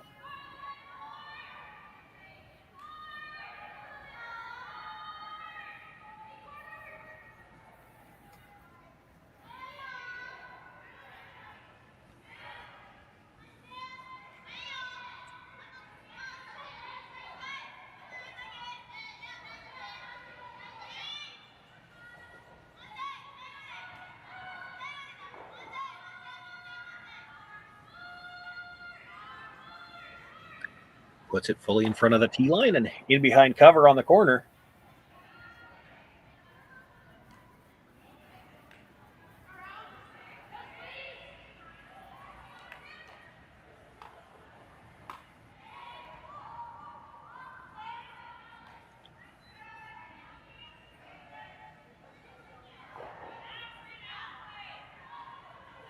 Rachel Erickson now being asked to throw the long center guard.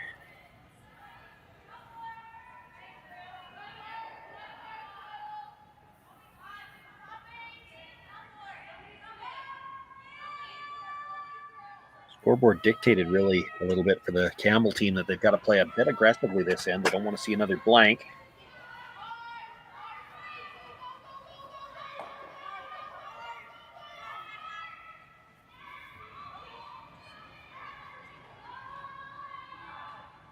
Center guard over curls, though. It gives them a chance to go after the tighter one. Looking for every bit of curl they could get. A little thin. Comes across, kills their own shot stone. The shooter will stay at the back of the 12-foot. Probably helps the Campbell team a little bit. Another rock in the middle. Potentially they could get a jam on. Gets rid of that rock on the corner that was going to be difficult for them to deal with.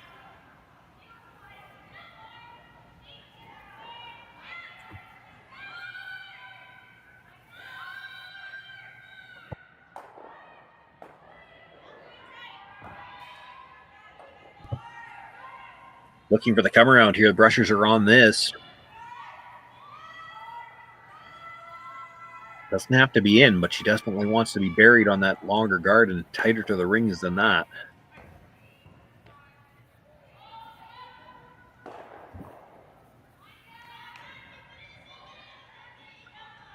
With a double opportunity there, there's probably a chance that it could come over and catch the red corner guard, end up into the ring.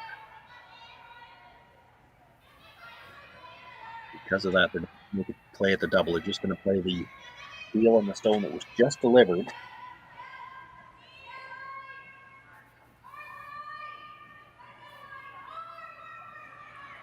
can afford to be a little thin on the first one, and then their shooter might come in off that red stone on the corner.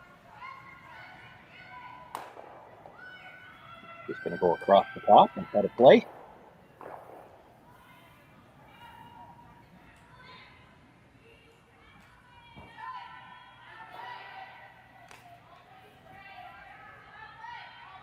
So another chance here for the come around, and not looking to get really deep here. This could be just a tight guard. I wouldn't mind myself seeing this just like the 12-foot, though. If there's a chance later on in the end, you might like to make them look at two so they're at least forced to a single. You don't want to give them a blank opportunity. And the way these rocks move around the middle, you could bite the 12-foot here easily and still use it guard later on. Looks like she's got a nice line. Just want to make sure you get lots of separation on those two now.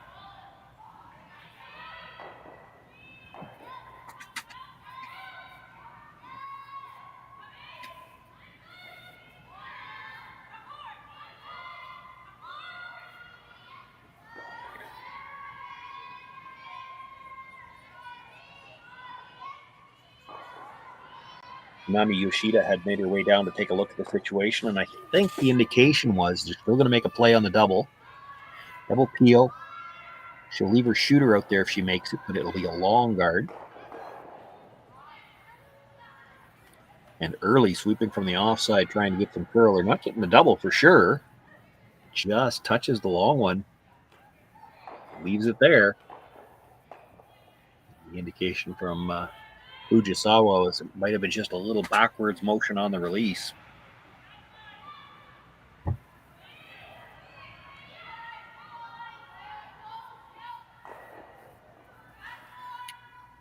Well, for Campbell, a chance now to come around.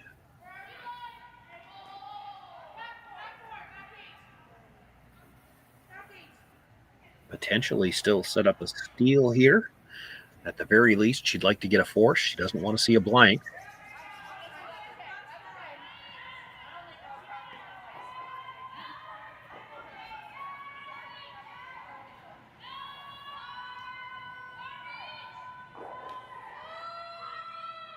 Really moving now.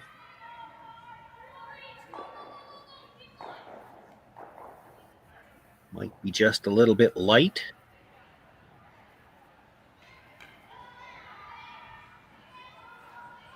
Now we're at the point in the end where it's getting tough for Fujisawa to really make all the guards go away. If you can't make them go away, then maybe you should get around them first. That's the thinking here.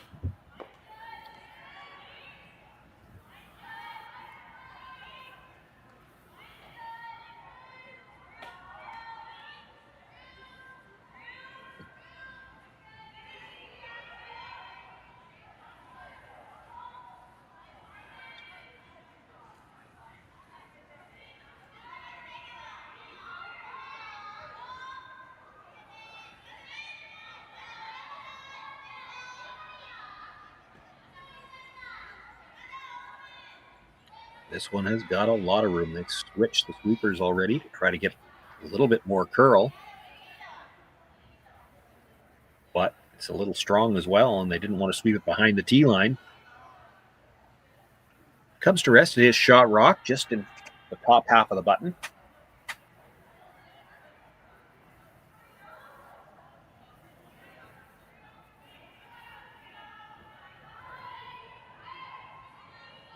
Jolene looking at moving that stone.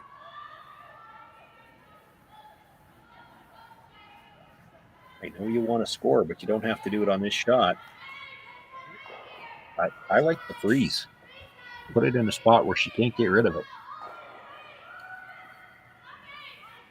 She's called the front end down. They're going to talk about this.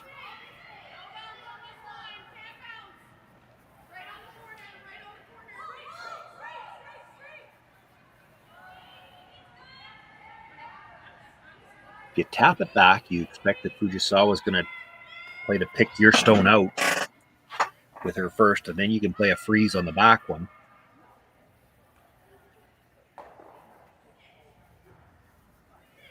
If you freeze this one, I think probably their concern is that Fujisawa just guards it, and then you're going to have to let her score one. It'd be really tough for her to score two if you make the freeze.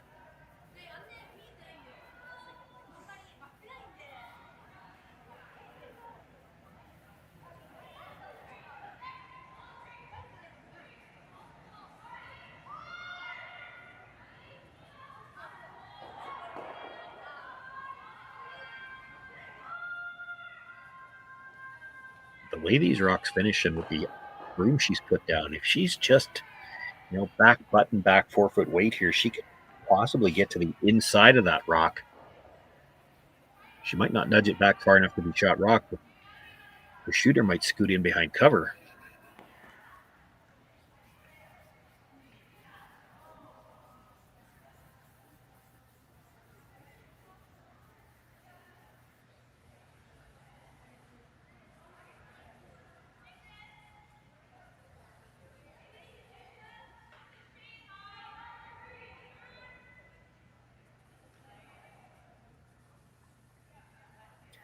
Rushers will have to make a quick call on the weight here.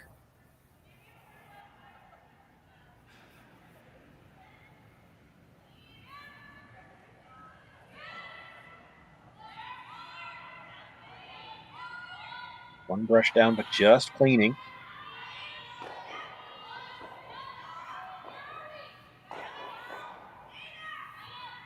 Line's close. We're going with the offside sweep now to get extra curl. She'll get to the nose, taps it straight back. Campbell sitting shot rock, but it is mostly open.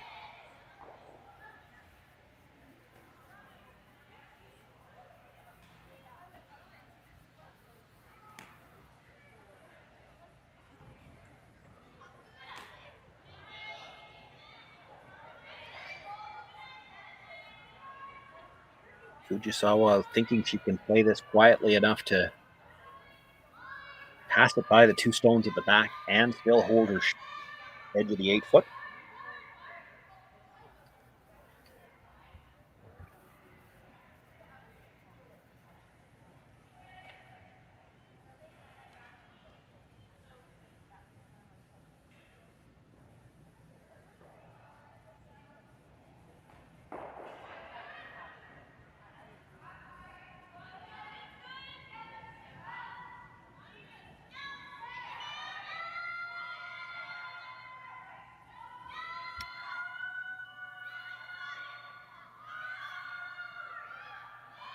Rushing early to hold line. Has to be on the outside enough to pass it by the two reds at the back, and does. Leaves her shooter, corner to the 8 foot. About as good as she could have done with it. If Jolene was to try to draw to the front of the house now, she might be able to come off of her own. Jolene looking at freezing on the back one, which would get her the force.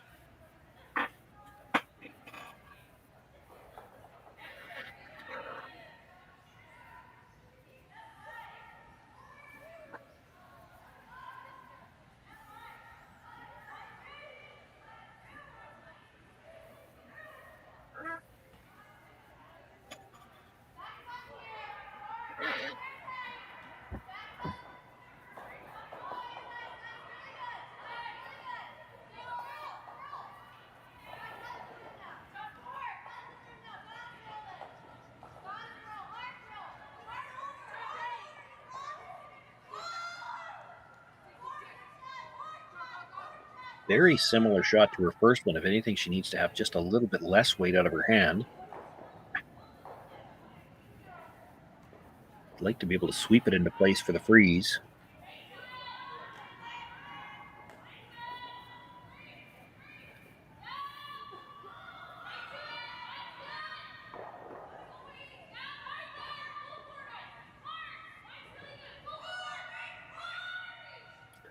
Now they've gone to plan B now. They're not going to get to the back one, so they're going to try to bury it. Buried in the top 4. And now there might be a chance for the steal. She did get it buried. Fujisawa wondering if she can see any of it, and I don't think she can. Your choices are draw for 1. You could try the slash in on the red corner guard, but there's a lot of room between those. That's a tough shot. It's only a single point if you give it up. This is not a gimme to score your one either.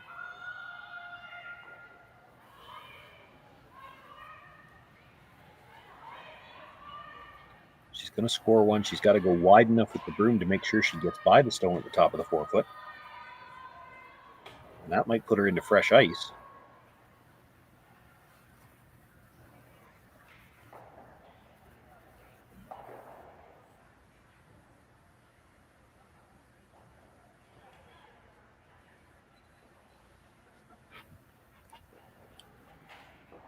The front end had their say and then made their way down to the other end.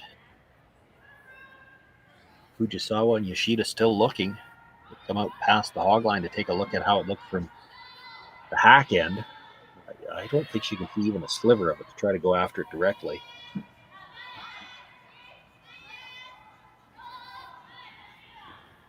Front end is making their way back down now. Looks like they've settled on the draw. Well, that doesn't look like a lot of ice to me. She's got to get by the stone that Jolene just threw. That looks like ice to split center. And if she touches that stone on the way by, it could be hard to spin in enough.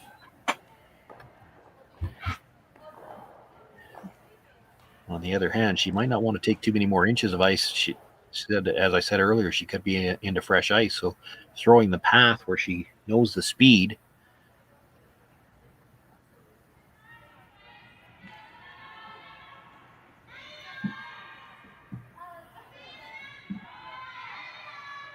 Rushers pick it up early to hold the line out there. Is really going to move from the hog line in. You know, she's getting by the one at the top of the 4-foot. She's going to touch it now. Is it going to spin in far enough? It will not. Jolene Campbell with an outstanding draw on her final stone. Picks up the steal here in the 7th end, and after 7 ends of play, we're all tied up 4 apiece.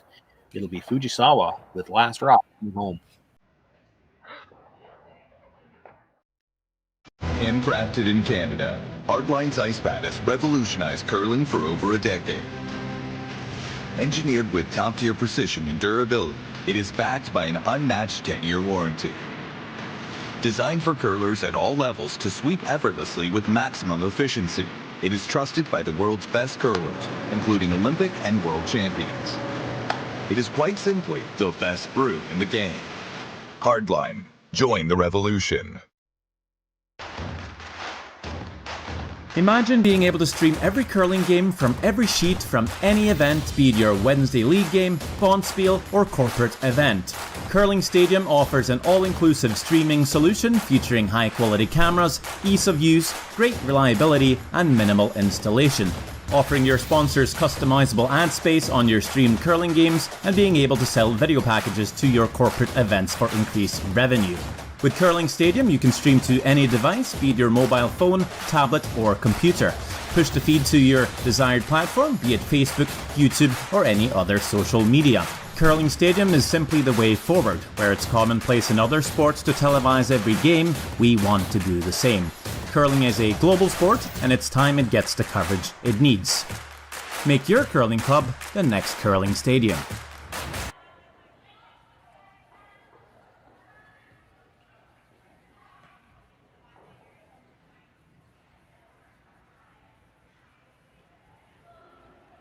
All tied up 4 apiece here, coming home. Jolene Campbell with the steal of 1 and 7. We'll be throwing first here to begin play in the 8th.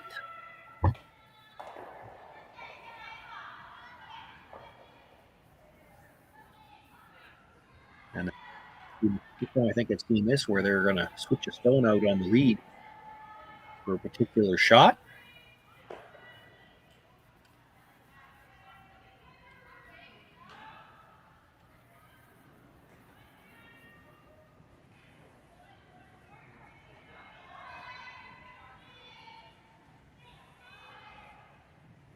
Dana Demmons has had some trouble with those guards today. Another one where she doesn't manage to touch the line, so they can play the tick. And by contrast, Eureka Yoshida has had an outstanding game, makes a tick. Looks that about a foot and a half from the boards, not really protecting much over there.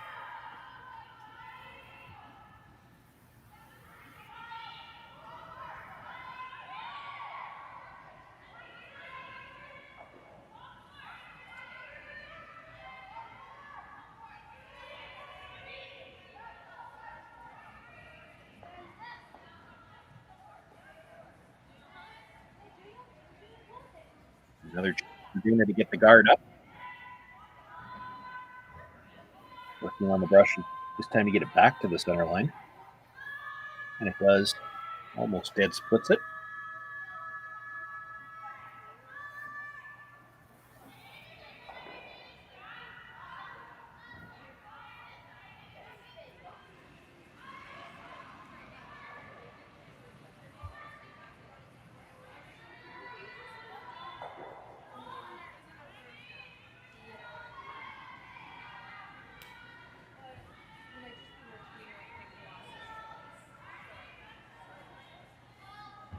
Looking to come around the center guard now.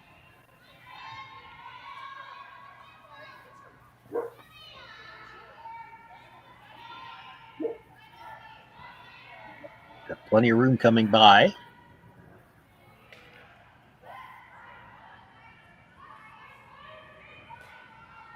Brings it into the top forefoot, bite the button. One of them stop just in time. You bring that too much deeper, and this freeze has made you might not have a lot of room to throw your last one. For Jolene Campbell, can't worry about moving that now. Just set a freeze right on top of it. You know that the Fujisawa team is going to try to clean things up for a bit. You don't have to worry about moving shot rock yet. You need rocks in a position where they can't get them out. And this one has got a lot of line.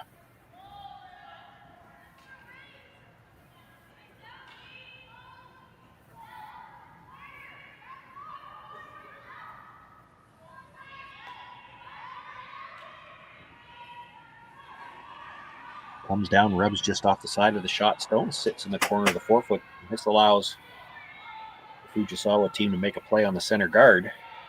Ignore that one on the corner of the forefoot for now. They've got a way to get it out.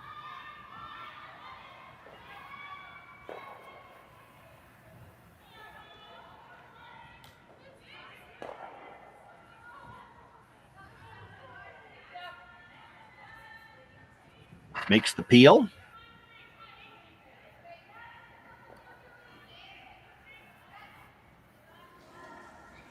Rachel Erickson will look to replace the center guard.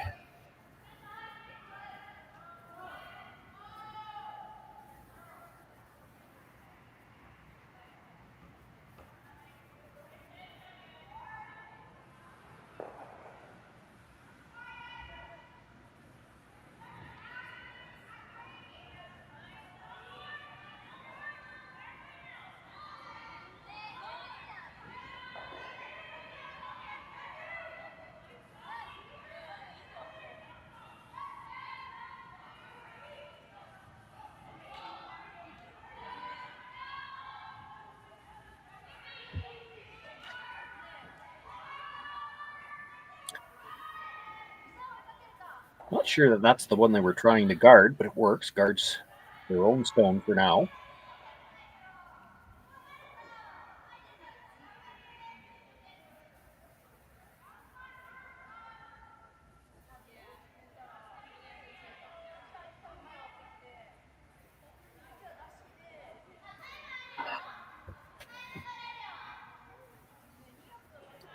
It has, if nothing else, made the Fujisawa team think about this a little bit. You could just straight peel that, but then there's a chance that Campbell throws and makes a better guard. That guard where it is really doesn't help them a lot. If everything gets cleared in the middle, you've got the button to draw to with your last one. So they've called timeout. The coach has made the way out.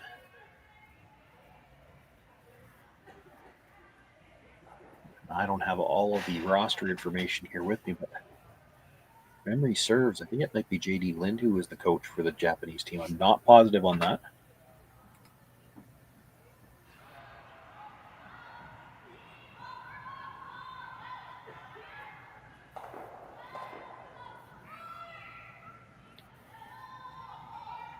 They could simply still peel out the guard. But they're looking at what the other options might be here, just because that's not a very good guard for Jolene Campbell. If you peel out the guard, she's going to try to make a better one with the next one. Is there something you can do here to take advantage of the fact that that stone wasn't put in a good spot?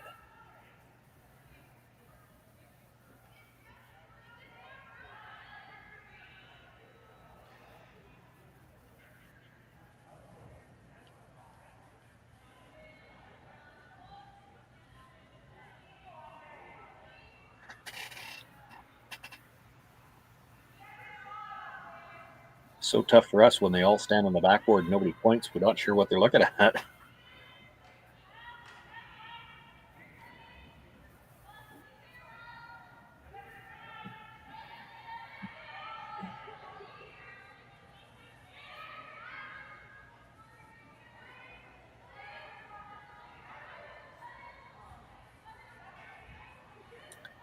There might be room to come with the out turn and try to get directly to the Yellowstone in the rings.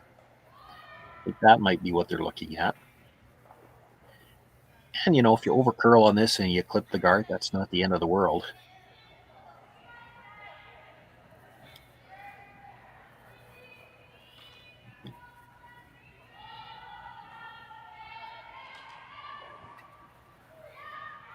The only problem I see here is if you make this shot perfect, you probably leave a pocket for them to freeze in, but it is at the top of the 4 foot. When they move that later on, you're still going to have full 4 available with the draw for your last one.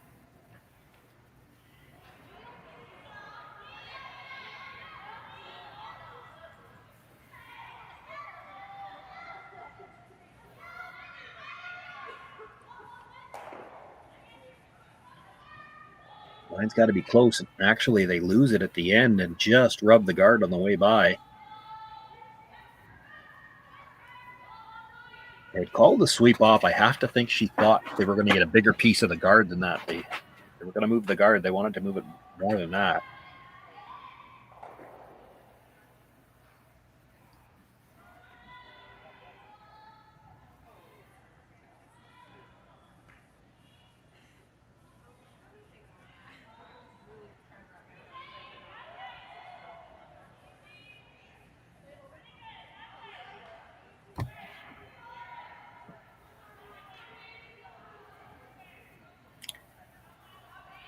Everything they've been discussing so far is coming down to the face of that red stone. There's still 4 stones left to come. You actually could still throw another guard.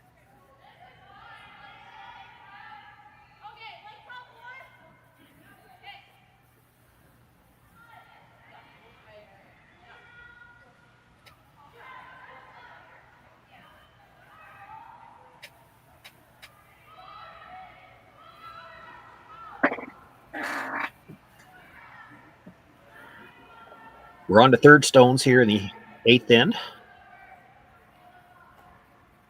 8th, and I think we can say probably final end. I don't see a blank coming here.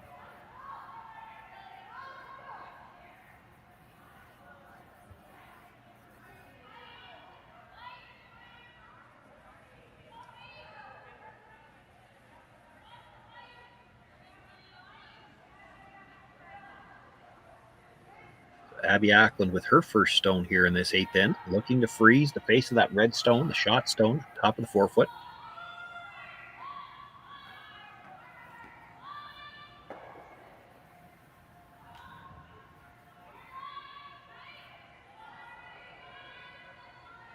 Really curling if they get there. I don't think they're going to be able to hold the face of that red stone.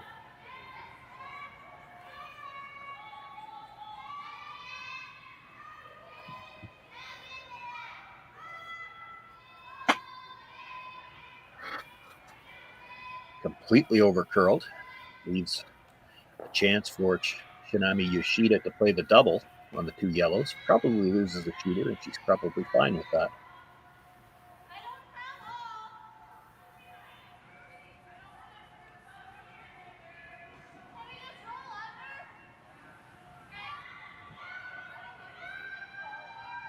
On the brush right away. Boy, if it's over curls, she could jam it. Catches the second one.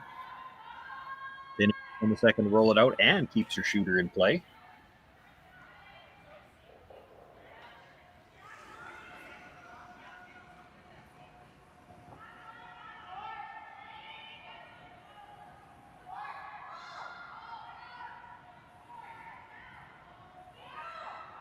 Abby Ackland being asked to try that freeze one more time.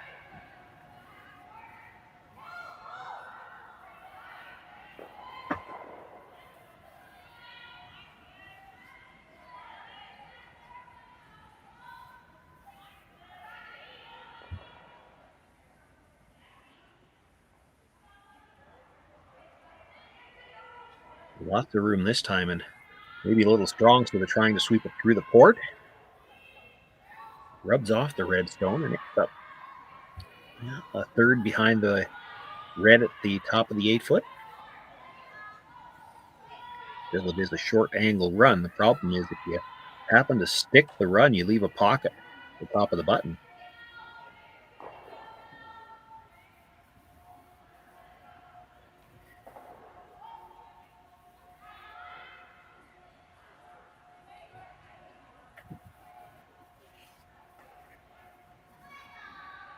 I'd like to hit this almost right on the nose, kill the two of them, and not leave a pocket. The other option that might be there, and I don't think they looked at it, is if you could ever hit a third of the red stone, drive it across the yellow, have it come across, clip the back end of that stone on the button, and maybe move it out of the button area.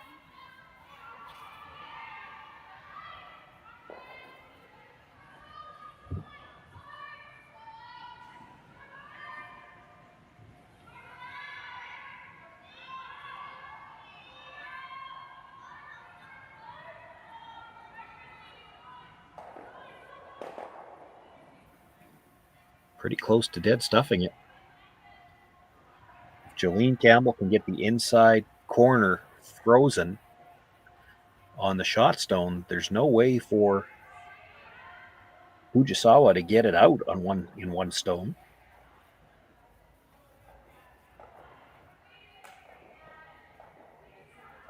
Jolene looking at tapping it. I don't think you ever want to move this on your first one.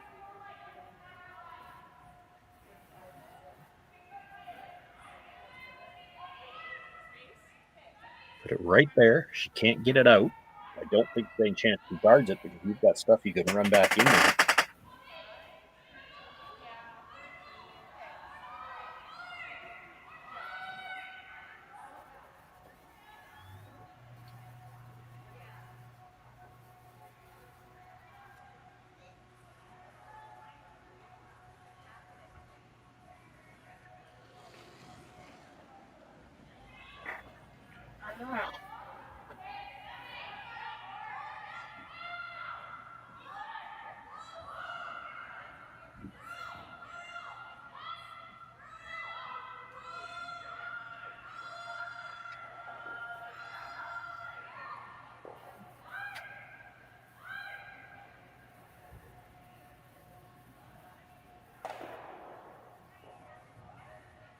Jolene Campbell, with her last stone in the 7th, made an outstanding draw to set up the steal. Needs a very similar draw. That one last end was an open draw to the top 4-foot. She needs that same kind of weight here to get the freeze.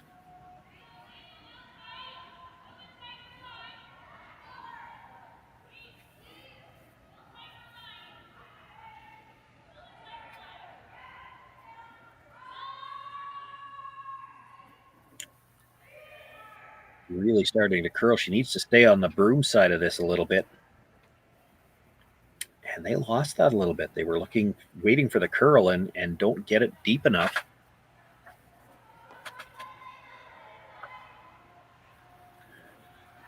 Fujisawa already sitting 2, but that yellow stone that was just delivered is probably the most dangerous stone to her.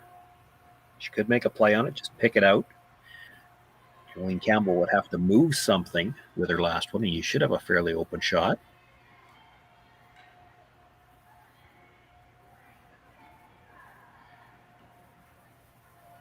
She's looking at the draw. The only way you leave Jolene an easier shot or a more dangerous shot is to ignore this stone. It's the one that can hurt you.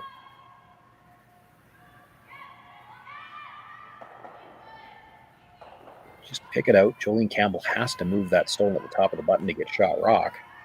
And then you're going to have room to get hers out.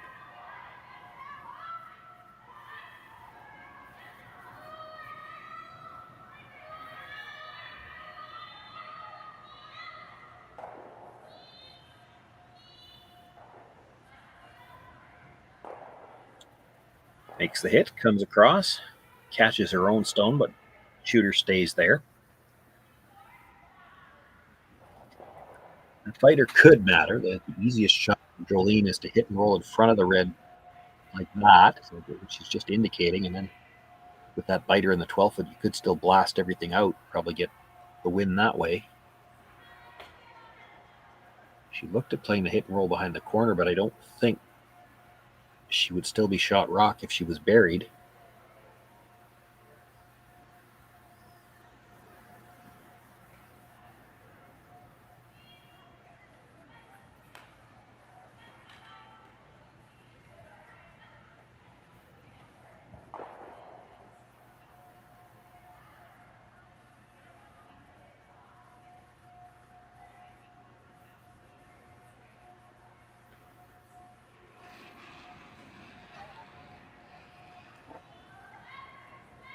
You'd love to be able to hit that redstone, roll to the corner, freeze, but not kill the redstone you're going to hit first. The problem is to roll at 2 feet that flat, you're going to have to hit it hard enough to kill it.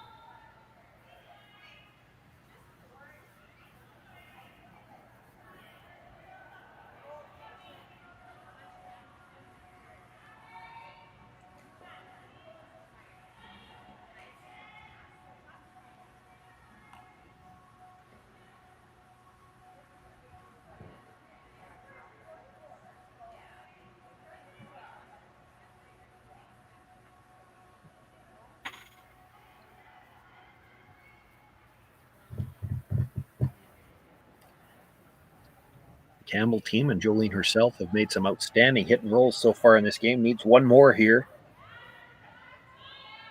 to have any kind of chance in the 8th end.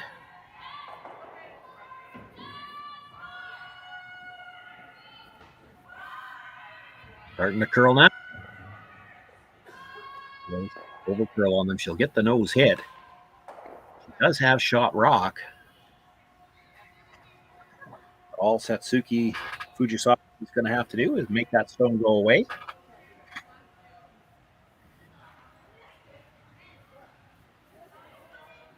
Even if her shooter comes across and kills her own, she's still got that fighter over the edge of the 12 foot.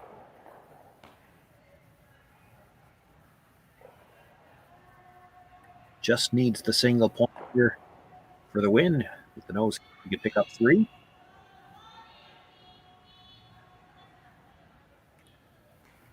Rusher's cleaning this right from the release. She will make the hit, stays there. It goes into the books as a 7-4 final. Satsuki Fujisawa winning her opening game here in the Saville Shootout. Jolene Campbell taking the loss. Both teams will be on the ice again tomorrow morning as they finish off round-robin play through the next couple of days. But, we've got some other finals here already in this afternoon draw. Jessica McCartney now married, lost to Momomo Tabata 9-2.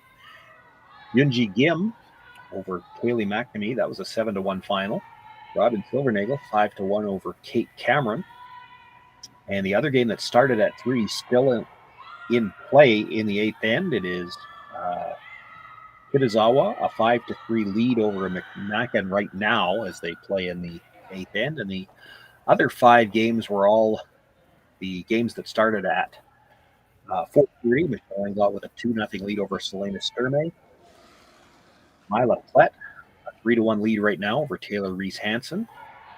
Tabitha Peterson and Caitlin Laws tied at 1 apiece. Terry Anderson with a 2-0 lead early over Corinne Brown. And Gracelyn Richards, a 2-1 lead right now over Serena Gray Withers. We want to thank you for joining us here this afternoon in Curling Stadium, Edmonton. We will be with you all weekend long through to the championships on Monday. Live action across all sheets, all day, every day. Thank you for joining us, and we'll see you again later on tonight.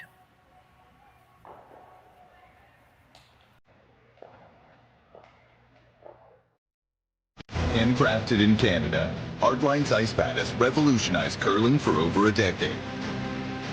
Engineered with top-tier precision and durability, it is backed by an unmatched 10-year warranty.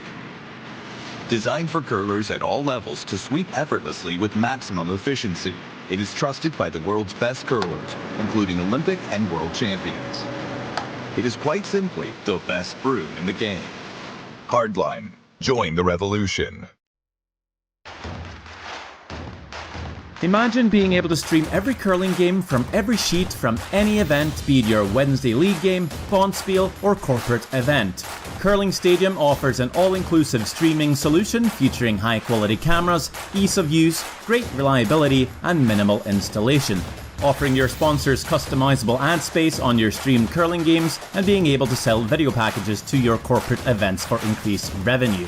With Curling Stadium, you can stream to any device, be it your mobile phone, tablet, or computer. Push the feed to your desired platform, be it Facebook, YouTube, or any other social media. Curling Stadium is simply the way forward. Where it's commonplace in other sports to televise every game, we want to do the same. Curling is a global sport, and it's time it gets the coverage it needs.